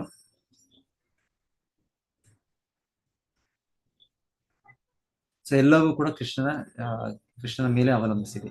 ಅವನ ನಾವು ಜೀವಶಕ್ತಿಯಾಗಿ ಮೇಲ್ಮಟ್ಟದ ಶಕ್ತಿಯಾಗಿ, ಇಲ್ಲಾಂದ್ರೆ ಭೌತಿಕ ಜಗತ್ತು ಅವನ ಕೆಳಮಟ್ಟದ ಶಕ್ತಿಯಾಗಿ ನಾವು ಅವನನ್ನು ಅವಲಂಬಿಸಿದ್ದೇವೆ. ಸೊ ಮತ್ತೆ ನಮಗೆ ಆ ಬೆಳಕು ಸಿಗ್ಬೇಕು ಅಂದ್ರೆ ಇಲ್ಲಿ ಹೇಳ್ತಾ ಇರೋದು, ನಾವು ಭಗವದ್ಗೀತೆ ಭಾಗವತದಿಂದ ಆಶ್ರಯ ಪಡಿಬೇಕು. ಅದು ಕೂಡ ಭಗವದ್ಗೀತೆ ಭಾಗವತವನ್ನು ನಾವು ಒಬ್ಬರು ಯಾರು ಭಕ್ತರಾಗಿದ್ದಾರೆ ಸೊ ಅವರಿಂದ ನಾವು ಇದನ್ನ ತಿಳ್ಕೊಳ್ಬೇಕು, ಅರ್ಥ ಮಾಡ್ಕೊಳ್ಬೇಕು, ನಾವು ಅಧ್ಯಯನ ಮಾಡ್ಬೇಕು ಅಂತ ಕೂಡ ಹೇಳ್ತಾರೆ. ಅದು ಕೂಡ ನಾವು ಎಚ್ಚರಿಕೆಯನ್ನು ನೋಡ್ಬೇಕು. ಭಾಗವತ ಪರಗೀಯ ಭಾಗವತ ಸ್ಥಾನ. ಸೊ ಅದು ಅವೈಷ್ಣವೋ ಮುಖೋದ್ಗೀರ್ಣ ಪೂತ ಅರಿಕಥಾ ಅಮೃತ ಶ್ರವಣಂ ನೈವ ಕರ್ತವ್ಯಂ ಸರ್ಪೋಚ್ಚಿಷ್ಟಂ ಪಯೋಯತ. ಸೊ ನಾವು ಒಬ್ಬ ಅಭಕ್ತನು, ಒಬ್ಬ ನಾಸ್ತಿಕನು, ಕೃಷ್ಣನ ಭಕ್ತನಲ್ಲವರಿಂದ ನಾವು ಇದನ್ನು ಕೇಳಿದ್ರು ಅದು ಹರಿಕಥೆ ಆಗಿರ್ಬೋದು, ಅದು ಭಗವದ್ಗೀತೆ ಭಾಗವತ ಅದರ ಒಂದು ಇದು ಪ್ರವಚನ ನಡೀತಾ ಇದೆ, ಅದರ ಒಂದು ವಿವರಣೆ ನಡೀತಾ ಇದೆ, ಒಳ್ಳೇದು, ಹರಿಕಥಾ ಎಲ್ಲದಕ್ಕೂ ಒಳ್ಳೇದೇ. ಆದ್ರೆ ಯಾರಿಂದ ಕೇಳ್ತಾ ಇದ್ದೀರಾ ನೀವು? ಅದು ಅಭಕ್ತರು, ಅದು ನಾಸ್ತಿಕರು, ಅವ್ರಿಗೆ ನಂಬಿಕೆ ಇಲ್ಲ ಅಂತ ಹೇಳಿದ್ರೆ ಹೇಳ್ತಾರೆ ಅದು ಒಂದು ಹಾಲನ್ನು ಕುಡಿದ ಹಾಗೆ. ಎಂತ ಹಾಲು? ಹಾಲು ಅಮೃತ ಹಾಲು. ಆದ್ರೆ ಹಾಲು ಒಂದು ವಿಷ ಸರ್ಪದ ವಿಷ ಅದಕ್ಕೆ ಇದ್ದಾಗ ಹಾಲನ್ನು ನಾವು ತಗೊಳ್ಳೋದಿಲ್ಲ. ಅದು ಒಂದು ತೊಟ್ಟಾದ್ರೂ ಕೂಡ ಆ ವಿಷ ಆ ಸಂಪೂರ್ಣ ಹಾಲನ್ನು, ಆ ಅಮೃತವನ್ನು ಅದು ವಿಷವಾಗಿ ಮಾಡ್ಬಿಡುತ್ತೆ. ಸೊ ಅದೇ ರೀತಿಯಲ್ಲಿ ಹೇಳೋದು, ಅದು ಭಗವದ್ಗೀತೆ ಭಾಗವತ ವೇದಶಾಸ್ತ್ರ ಎಲ್ಲವೂ ಕೂಡ ಸನಾತನ ಧರ್ಮದ ಗ್ರಂಥಗಳು. ಆದರೆ ಅದನ್ನ ವಕ್ತಾರರು, ಅದನ್ನ ಅವರು ಹೇಳೋರು, ಅವರು ಆ ರೀತಿ ಕಲುಷಿತರಾಗಿದ್ದಾರೆ, ಅವರು ಭಕ್ತರಾಗಲ್ದೇ ಇದ್ದಾರೆ, ಅವರಿಂದ ಕೇಳಬಾರ್ದು. ಶ್ರವಣಂ ನೈವ ಕರ್ತವ್ಯಂ, ಅವರಿಂದ ಕೇಳಬಾರ್ದು. ಚೈತನ್ಯ ಅವರು ಇನ್ನೊಂದು ಹೇಳ್ತಾರೆ, ಏನೋ ಮಾಯಾವಾದಂ ಭಾಷ್ಯ ಸುಯಿಲೆ ಹೊಯ್ ಸರ್ವನಾಶ್. ಮಾಯವಾದ ಭಾಷ್ಯ, ಮಾಯವಾದ ಭಾಷ್ಯ ಆ ರೀತಿಯ ಒಂದು ಅರ್ಥ ಈ ವೇದಶಾಸ್ತ್ರಗಳಿಗೆ, ಭಗವದ್ಗೀತೆಗೆ, ಭಾಗವತಕ್ಕೆ ಅದನ್ನು ಕೊಡೋರು. ಅದು ಎಲ್ಲೋ ಭಗವಂತನು ನಾವು ಒಂದೇ, ನಾವು ಅಭಿನ್ನರು, ನಾವು ಭಗವಂತನೇ. ಆ ಭಗವಂತನ ಮಾಯಾಶಕ್ತಿ ಇಂದ ನಾವೀಗ ಅಜ್ಞಾನದಲ್ಲಿ ನಾನು ಈ ರೀತಿ ಭಗವಂತನಿಗೆ ಭಿನ್ನ ಅಂತ ಯೋಚನೆ ಮಾಡ್ತಾ ಇದ್ದೇನೆ, ನಾನು ಮುಕ್ತನಾಗ್ಬಿಟ್ರೆ ಈ ಮಾಯಾಶಕ್ತಿ ಹೊರಗೆ ಬಂದು ನಾನು ಭಗವಂತನ ಒಂದೇ ಅಂತ ಅನ್ಕೊಂಡ್ಬಿಡ್ತೇವೆ. ಈ ರೀತಿ ಎಲ್ಲ ಈ ಮಾಯ ಚಿಂತನೆ, ಈ ಪರಮಾತ್ಮ ಚಿಂತನೆ ಇದೇನಿದೆ, ಈ ರೀತಿಯ ತರ್ಕವನ್ನು, ಈ ರೀತಿ ತತ್ವವನ್ನು ಕೇಳೋದು ಅದು ಒಂದು ವ್ಯಕ್ತಿಗೆ ಹೇಳ್ತಾರೆ ಮಾಯಾವಾದಂ ಪ್ರಣಶ್ಯತಿ. ಸೀತೆಮಾಪ ಹೇಳೋದು ನಷ್ಟ ಮಾಡ್ಬಿಡುತ್ತೆ, ಕೇಳಬಾರ್ದು ಅಂತ ಹೇಳ್ತಾರೆ. ಸೊ ಎನಿವೆ, ಸೊ ಇಲ್ಲಿ ನಾವು ಹೇಗೆ ಉದ್ಧಾರ ಆಗ್ಬೋದು, ಬೆಳಕಿಗೆ ಬರ್ಬೋದು, ಆದರೆ ಅದಕ್ಕೆ ಬೆಳಕಿಗೆ ಬರುವಾಗ ಹೇಗೆ ನಾವು ನಮ್ಮ ಎಚ್ಚರಿಕೆಯನ್ನು ವಹಿಸ್ಬೇಕು ಅಂತ ಇಲ್ಲಿ ಹೇಳ್ತಾರೆ. ಇನ್ನೊಂದು ಉದಾಹರಣೆ, ಇಲ್ಲಿ ನಾವು ಅಂಧಕಾರದಲ್ಲಿ ಒಂದು ಚೇಳು, ಒಂದು ಸರ್ಪವನ್ನು ನೋಡ್ತೇವೆ, ಆದ್ರೆ ಬೆಳಕಿದ್ದಾಗ ನಮಗೆ ಗೊತ್ತಾಗುತ್ತೆ ಯಾವ್ದು ಏನು ಚೇಳಿದೆ, ಯಾವ್ದು ಸರ್ಪ ಇದೆ ಗೊತ್ತಾಗುತ್ತೆ, ಭಯ ಹೋಗ್ಬಿಡುತ್ತೆ. ಬೆಳಕಿನಲ್ಲಿ ಭಯ ಇಲ್ಲ. ಸೊ ನಮಗೆ ಭಾಗವತ ಏನ್ ಹೇಳುತ್ತೆ, ಕೃಷ್ಣೇ ಸ್ವಧಾಮೋಪಗತೆ ಧರ್ಮ ಜ್ಞಾನಾದಿ ಬಿಸ್ಸಹ ಕಲೌ ನಷ್ಟದೃಶಾಮೇಶಾಂ ಪುರಾಣಾರ್ಕೋ ಅದುನಾ ಉದಿತಃ. ಈ ಪುರಾಣವು, ಈ ಕಲಿಯುಗದಲ್ಲಿ ಭಾಗವತ ಪುರಾಣವು ಕೃಷ್ಣನು ತನ್ನ ಧಾಮಕ್ಕೆ ಹೊರಟಿದ ನಂತರ ಇದು ಸೂರ್ಯ ಉದಯ ಆಗುವ ರೀತಿಯಲ್ಲಿ ಉದಯವಾಗಿ ನಮಗೆ ಕಲಿಯುಗದ ಜನರಿಗೆ ನಾವು ಇಲ್ಲಿ ಕಲೌ ನಷ್ಟದೃಶಾಮೇಶ, ನಮ್ಮ ದೃಷ್ಟಿಯನ್ನು ಕಳ್ಕೊಂಡ್ಬಿಟ್ಟಿದ್ದೇವೆ. ಸೊ ನಮಗೆ ಈ ದೃಷ್ಟಿಯನ್ನು ಕೊಡುತ್ತೆ, ಈ ಬೆಳಕನ್ನು ಕೊಡುತ್ತೆ, ಆ ಜ್ಞಾನವನ್ನು ಕೊಡುತ್ತೆ ಈ ಭಾಗವತ. ಸೊ ಲಾಸ್ಟ್ ಪ್ಯಾರಾಗ್ರಾಫ್ ಯಾರು ಓದ್ತೀರಾ ಓದಿ.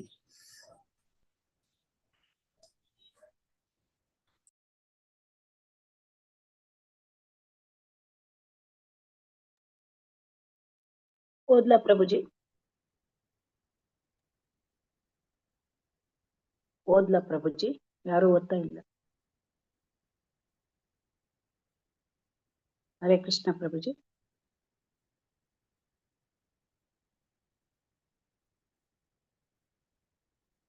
ಹರೇ ಕೃಷ್ಣ. ಮತ್ತೆ ಓದಿ, ಮತ್ತೆ ಯಾರಾದ್ರೂ ಓದಿ.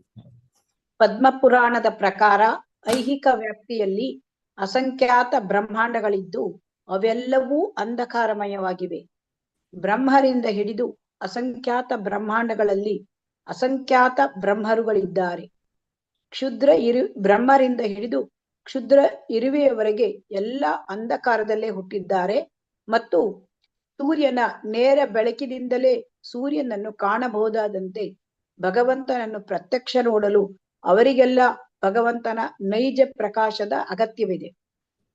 ಯಾವುದೇ ಹಣತೆ ಅಥವಾ ಮಾನವ ನಿರ್ಮಿತ ದೀಪವು ಅದು ಎಷ್ಟೇ ಶಕ್ತಿಶಾಲಿಯಾಗಿದ್ದರೂ ಸೂರ್ಯ ದರ್ಶನಕ್ಕೆ ಸಹಾಯಕವಾಗಲಾರದು. ಸೂರ್ಯ ಸ್ವಯಂ ಪ್ರಕಟಿತ. ಆದ್ದರಿಂದ ಭಗವಂತನ ಅಥವಾ ಅವನ ವಿವಿಧ ಶಕ್ತಿಗಳ ಕಾರ್ಯವನ್ನು ಭಗವಂತನ ನಿರ್ವ್ಯಾಜ ಕರುಣೆಯಿಂದ ವ್ಯಕ್ತವಾಗುವ ಬೆಳಕಿನಿಂದಲೇ ಸಾಕ್ಷಾತ್ಕರಿಸಿಕೊಳ್ಳಬಹುದು. ದೇವರನ್ನು ನೋಡಲಾಗದು ಎಂದು ನಿರಾಕಾರವಾದಿಗಳು ಹೇಳುತ್ತಾರೆ. ದೇವರನ್ನು ದೇವರ ಬೆಳಕಿನಿಂದಲೇ ನೋಡಲು ಸಾಧ್ಯ, ಮಾನವ ನಿರ್ಮಿತ ಊಹಾತ್ಮಕ ಚಿಂತನೆಗಳಿಂದಲ್ಲ. ಇಲ್ಲಿ ಈ ಪ್ರಕಾಶವನ್ನು ವಿಶೇಷವಾಗಿ ವಿದ್ಯಾತ್ ಎಂದು ಕರೆಯಲಾಗಿದೆ. ಅದು ಭಗವಂತನಿಂದ ಬ್ರಹ್ಮನಿಗೆ ಬಂದ ಆದೇಶವಾಗಿದೆ. ಭಗವಂತನ ಈ ನೇರ ಆದೇಶವು ಅವನ ಅಂತರಂಗ ಶಕ್ತಿಯ ಉದ್ಭವವಾಗಿದ್ದು, ಈ ವಿಶೇಷ ಶಕ್ತಿಯೇ ಭಗವಂತನ ಮುಖಾಮುಖಿ ದರ್ಶನಕ್ಕೆ ಮಾಧ್ಯಮವಾಗಿದೆ. ಬ್ರಹ್ಮನೊಬ್ಬನೇ ಅಲ್ಲ, ಅಂತಹ ಅನುಗ್ರಹ ಪೂರ್ಣ ನೇರ ಅಂತರಂಗ ಶಕ್ತಿಯನ್ನು ಭಗವಂತನಿಂದ ಪಡೆದ ಯಾರೂ ಸಹ ಯಾವುದೇ ಮಾನಸಿಕ ಊಹಾತ್ಮಕ ಚಿಂತನೆಗಳಿಲ್ಲದೆ ದೇವೋತ್ತಮ ಪುರುಷನ ಸಾಕ್ಷಾತ್ಕಾರ ಪಡೆಯಬಹುದು. ಥ್ಯಾಂಕ್ ಯು ಪ್ರಭುಜಿ. ಹರೇ ಕೃಷ್ಣ. ಹರೇ ಕೃಷ್ಣ ಮಾತಾಜಿ. ಹರೇ ಕೃಷ್ಣ.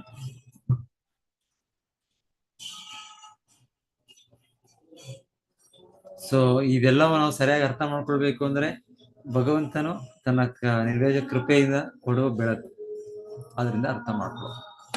ಸೊ ಕೃಷ್ಣ ಏನ್ ಹೇಳ್ತಾನೆ, ನಾಶಯಾಮಿ ಆತ್ಮಭಾವಸ್ತು ಜ್ಞಾನದೀಪೇನ ಭಾಸ್ವತ ತೇಷಾಮೇವಾನುಕಂಪಾರ್ಥಂ ಅಹಂ ಅಜ್ಞಾನಜಂ ತಮಃ. ಸೊ ಕೃಷ್ಣನು ನಮ್ಮ ಭಕ್ತಿಯ ಚಟುವಟಿಕೆಗಳಿಂದ ಅವನ ಸ್ವಲ್ಪ ತೃಪ್ತನಾದರೆ ಮತ್ತೆ ನಮ್ಮ ಮೇಲಿರುವ ಅವನ ಸಹಜ ಅನುಕಂಪದಿಂದ ತೇಷಾಂ ಏವಾನುಕಂಪಾರ್ಥಂ. ಸೊ ಅವನು ಆ ಅನುಕಂಪದಿಂದ ಅವನು ಅಜ್ಞಾನವೆಂದಿರುವ ಈ ಅಂಧಕಾರವನ್ನು ಜ್ಞಾನದೀಪೇನ ಭಾಸ್ವತ, ಜ್ಞಾನ ಅನ್ನೋ ಬೆಳಕಿನಿಂದ ಕೃಷ್ಣ ಹೊರಗ. ಅವಾಗ ನಮ್ಗೆ ಎಲ್ಲ ಸರಿಯಾದ ರೀತಿಯಲ್ಲಿ ಅರ್ಥ ಆಗುತ್ತೆ. ಎಲ್ಲದರ ಅಸ್ತಿತ್ವ ಕೃಷ್ಣನ ಮೇಲೆ ಅವಲಂಬಿಸಿದೆ. ಕೃಷ್ಣನ ಬಿಟ್ಟು ಏನು ಅಸ್ತಿತ್ವ ಇಲ್ಲ. ಎಲ್ಲ ಜೀವಿಗಳು ಕೃಷ್ಣನ ಅವಲಂಬಿಸ್ತಾರೆ. ಈ ಭೌತಿಕ ಜಗತ್ತು, ಭೌತಿಕ ಶಕ್ತಿ ಕೂಡ ಕೃಷ್ಣನ ಅವಲಂಬಿಸಿದೆ. ಅದೇ ರೀತಿಯಲ್ಲಿ ಅವನ ಅಂತರಂಗ ಶಕ್ತಿ ಕೂಡ ಇದೆ. ಸೊ ಅವನ ಅಂತರಂಗ ಶಕ್ತಿ, ಆಕ್ಚುಲಿ ಅವನ ಅಂತರಂಗ ಶಕ್ತಿ ಯೋಗಮಾಯೆ, ಅದರ 3 ಭಾಗಗಳು ಲಾದಿನಿ ಶಕ್ತಿ, ಸಂವಿತ್ ಶಕ್ತಿ ಮತ್ತೆ ಸಂಧಿನಿ ಶಕ್ತಿ. ಸಂಧಿನಿ ಅಂದ್ರೆ ಅದು ಅಸ್ತಿತ್ವದ ಇದು ಶಕ್ತಿ ಅಂತ, ನಿತ್ಯ ಅಸ್ತಿತ್ವದ ಶಕ್ತಿ, ನಿತ್ಯವಾಗಿ ಇರುವ ಒಂದು ಇದು ಅಂತರಂಗ ಶಕ್ತಿಯ ಒಂದು ಅಭಿವ್ಯಕ್ತಿ ಸಂಧಿನಿ. ಮತ್ತೆ ಸಂವಿತ್ ಅಂದ್ರೆ ಜ್ಞಾನ ಇರುವ ಶಕ್ತಿ, ಸಚ್ಚಿದ್ ಆನಂದ, ಸತ್ ಚಿತ್ ಆನಂದ. ಇನ್ನೊಂದು ಆನಂದವನ್ನು ಇದು ಮಾಡೋ ಶಕ್ತಿ ಅಲ್ಲಾದಿನಿ ಶಕ್ತಿ. ಸೊ ಈ ಯೋಗಮಾಯ ಇದು 3 ಅಭಿವ್ಯಕ್ತಿಗಳು. ಅದರಲ್ಲೂ ಕೂಡ ಶ್ರೀಮತಿ ರಾಧಾರಾಣಿ ಆಹ್ಲಾದಿನಿ ಶಕ್ತಿ, ಪ್ರತ್ಯೇಕವಾದ ಒಂದು ರೀತಿಯಲ್ಲಿ ಅವರ ಇದು. ಸೊ ಅವರ ಕೃಪೆ, ಅವರ ಅನುಗ್ರಹ ಆದಾಗ ನಮಗೆ, ಅದರ ಆಸಕ್ತಿಯ ಅನುಗ್ರಹ ಆದಾಗ ನಮಗೆ ಇದರೆಲ್ಲವೂ ಕೂಡ ಯಥಾರ್ಥ ಇದು ನಮಗೆ ತಿಳಿಯುತ್ತೆ. ಸೊ ಇಲ್ಲಾಂದ್ರೆ ಅವರ ವಿಸ್ತರಣೆ ಮಹಾಮಾಯಲ್ಲಿ ಅದು ಕೃಷ್ಣನನ್ನು ಅವಲಂಬಿಸಿಲ್ಲ, ಅದು ಪ್ರತ್ಯೇಕವಾಗಿ ಏನೋ ಇದೇನೋ, ಅದರ ಅಸ್ತಿತ್ವ ಸ್ವತಂತ್ರವಾಗಿದೆ, ಇಲ್ಲ ಅದೇ ಭಗವಂತನು, ಅದೇ ಪರಮ ಸತ್ಯ. ಸೊ ಈ ರೀತಿ ಎಷ್ಟೋ ರೀತಿಯ ಸಿದ್ಧಾಂತಗಳು, ಈ ರೀತಿಯ ಅಭಿಪ್ರಾಯಗಳು, ಈ ರೀತಿ ಚಿಂತನೆ, ಈ ರೀತಿಯ ದೃಷ್ಟಿ. ಸೊ ಈ ಶ್ಲೋಕ ಕೃಷ್ಣನು ಹೇಳೋದು, ಇದು ನನ್ನ ಭ್ರಮೆ, ನನ್ನ ಭ್ರಾಂತಿ, ನನ್ನ ಮಾಯಾಶಕ್ತಿ ಪ್ರಭಾವ ಅಂತ ಇವೆಲ್ಲವೂ. ಸೊ ನನ್ನನ್ನು ಬಿಟ್ಟು, ಹಿಂದೆ ಶ್ಲೋಕದಲ್ಲಿ ಹೇಳಿದ್ದು ನಾನೇ, ಮೊದಲು ಕೂಡ ಇದ್ದದ್ದು ನಾನೇ, ನಂತರ ಸೃಷ್ಟಿ ಆದ್ಮೇಲೆ ಇರೋದು ನಾನೇ. ಸೊ ನಾನೇ ಮತ್ತೆ ಆ ಸೃಷ್ಟಿ ಸಮಯದಲ್ಲಿ ಅವನ ಈ ಮಾಯಾಶಕ್ತಿ ಕೆಲಸ ಮಾಡ್ತಾ ಇದೆ. ಅದ್ರ ಕೆಲಸ ಮಾಡ್ತಾ ಇರೋದು ಮಯಾ ಅಧ್ಯಕ್ಷೇಣ ಪ್ರಕೃತಿ ಸೂಯತೆ ಸಚರಾಚರ. ಸೊ ಕೃಷ್ಣ ನಿರ್ವಹಣೆಯಿಂದ, ಕೃಷ್ಣನ ಆದೇಶದಿಂದ ಮಾಯಾಶಕ್ತಿ ಕೆಲಸ ಮಾಡ್ತಾ ಇದೆ. ಸೊ ಅದು ಸ್ವತಂತ್ರವಲ್ಲ, ಅದರ ಅಸ್ತಿತ್ವ ಸ್ವತಂತ್ರ ಇಲ್ಲ. ಸೊ ಕೃಷ್ಣನೇ. ಸೊ ಹಿಂದೆ ಶ್ಲೋಕ ಕೃಷ್ಣ ನಾನೇ. ಸೊ ನಾನು ನನ್ನ ಅಭಿವ್ಯಕ್ತಿ, ಮೇಲ್ಮಟ್ಟದ ಶಕ್ತಿ, ಜೀವಿಗಳು 84 ಲಕ್ಷ ಶರೀರಗಳಲ್ಲಿ ಅವರ ಪರ್ಯಟನೆ, ಮತ್ತೆ ಅದರ ಬಿಟ್ಟು ಎಲ್ಲ ಜಗತ್ತು, ಎಲ್ಲ ಲೋಕಗಳು, ಅದು ನನ್ನ ಕೆಳಮಟ್ಟದ ಶಕ್ತಿ, ಪಂಚಭೂತ ಇಂದ ಕೂಡಿದ್ದು. ಸೊ ಈ ಕೃಷ್ಣ. ಸೊ ಓಕೆ, ಯಾರಿಗಾದ್ರೂ ಏನಾದ್ರು ಪ್ರಶ್ನೆ ಇದೆ, ಏನಾದ್ರು ಡಿಸ್ಕಷನ್ ಮಾಡ್ಬೇಕಂದ್ರೆ ಹಿಂದೆ.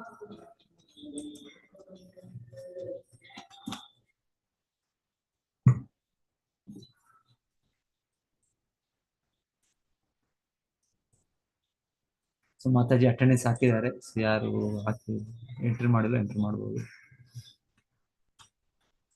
ಆಮೇಲೆ ನಮ್ದು ಯಾತ್ರೆ ಇದೆ. ಸೊ ಯಾರಾದ್ರೂ ಬರ್ತೀರಾ ಅಂದ್ರೆ ಅಯೋಧ್ಯ ಮತ್ತೆ ವಾರಣಾಸಿ, ಚಿತ್ರಕೂಟ್, ಪ್ರಯಾಗ್ರಾಜ್ ಅಕ್ಟೋಬರ್ 29ರಿಂದ. ಸೊ ಟ್ರೈನ್ ಟಿಕೆಟ್ಸ್ ನನಗೆ ಡೌಟು ನಿಮಗೆಲ್ಲ ಸಿಗೋದಕ್ಕೆ, ಯಾಕಂದ್ರೆ ಈಗ ನಾವು ಮೊನ್ನೆ ಟ್ರೈ ಮಾಡಿದಾಗಲೇ ಅದು ಟ್ರೈ ಮಾಡ್ಬೋದು, ಬೆಂಗಳೂರಿಂದ ಬರೋರು ಎಲ್ಲ ಇರ್ಬೋದೇನೋ, ಆದರೆ ತುಂಬ ಆಲ್ಮೋಸ್ಟ್ 2 ದಿವಸ ಆಗುತ್ತೆ ಟ್ರಾವೆಲ್, ಕಷ್ಟ. ಸೊ ಅಲ್ಲಿ 7 ದಿವಸ ಬರೋದು. ಸೊ ಇಲ್ಲಿ ಹೋಗೋದು 2 ದಿವಸ, ಬರೋದು 2 ದಿವಸ. ನೋಡಿ, ಸಮಯ ಇದ್ದವ್ರು ಟ್ರೈನಲ್ಲಿ ಬರ್ಬೋದು, ಇಲ್ಲಾಂದ್ರೆ ಫ್ಲೈಟ್. ಅದು ನೀವು ಪ್ರಯಾಗ್ರಾಜು ಇಲ್ಲಾಂದ್ರೆ ಹೋಗುವಾಗ ಅಯೋಧ್ಯೆವರೆಗೂ ಡೈರೆಕ್ಟ್ ಇದಕ್ಕೆ ಹೋಗ್ಬೋದು ನೀವು. ಎಲ್ಲ 2 ದಿವಸ ಆಲ್ಮೋಸ್ಟ್ ಎಲ್ಲ ಒಳ್ಳೆ ಅರೇಂಜ್ಮೆಂಟ್ಸ್ ಮಾಡಿದ್ದಾರೆ. ಪ್ರಯಾಗ್ರಾಜಲ್ಲಿ ಅಂತೂ ಇಸ್ಕಾನ್, ಅಲ್ಲಿ ಗೆಸ್ಟ್ ಹೌಸ್ ಎಲ್ಲ ಅರೇಂಜ್ಮೆಂಟ್. ಯಮುನಾ ನದಿಗೆ ನೋಡ್ಕೊಂಡು ನೋಡ್ಬೋದು ನಾವು, ಅಷ್ಟು ಹತ್ತಿರದಲ್ಲಿ.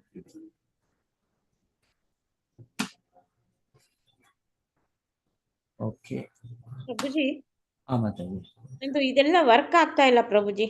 ಪಾರ್ಟಿಸಿಪೆಂಟ್ಸ್ ಚಾಟ್ ಇದೆಲ್ಲ ಓಪನ್ ಆಗ್ತಾ ಇಲ್ಲ, ಅಟೆಂಡೆನ್ಸ್ ಹಾಕಕ್ಕಾಗ್ತಾ ಇಲ್ಲ. ಹಂಗೂ ಉಲ್ಲಾಗಿ ಬಂದೆ, ಮತ್ತೆ ಅದೇ ಪ್ರಾಬ್ಲಮ್ ಆಗಿದೆ. ಹೌದಾ? ಓಕೆ, ನೋಡಿ ಮಾತಾಜಿ, ನೀವು ಅದರಲ್ಲಿ ಮಾತಾಡಿ. ನಾನು ಆಗ್ತೇನೆ ಮತ್ತೆ ಪ್ರಭುಜಿ ಅವರದ್ದು ಸಿದ್ದರಾಮಯ್ಯ ಮಾತಾಡಿ. ಓಕೆ ಮಾತಾಜಿ.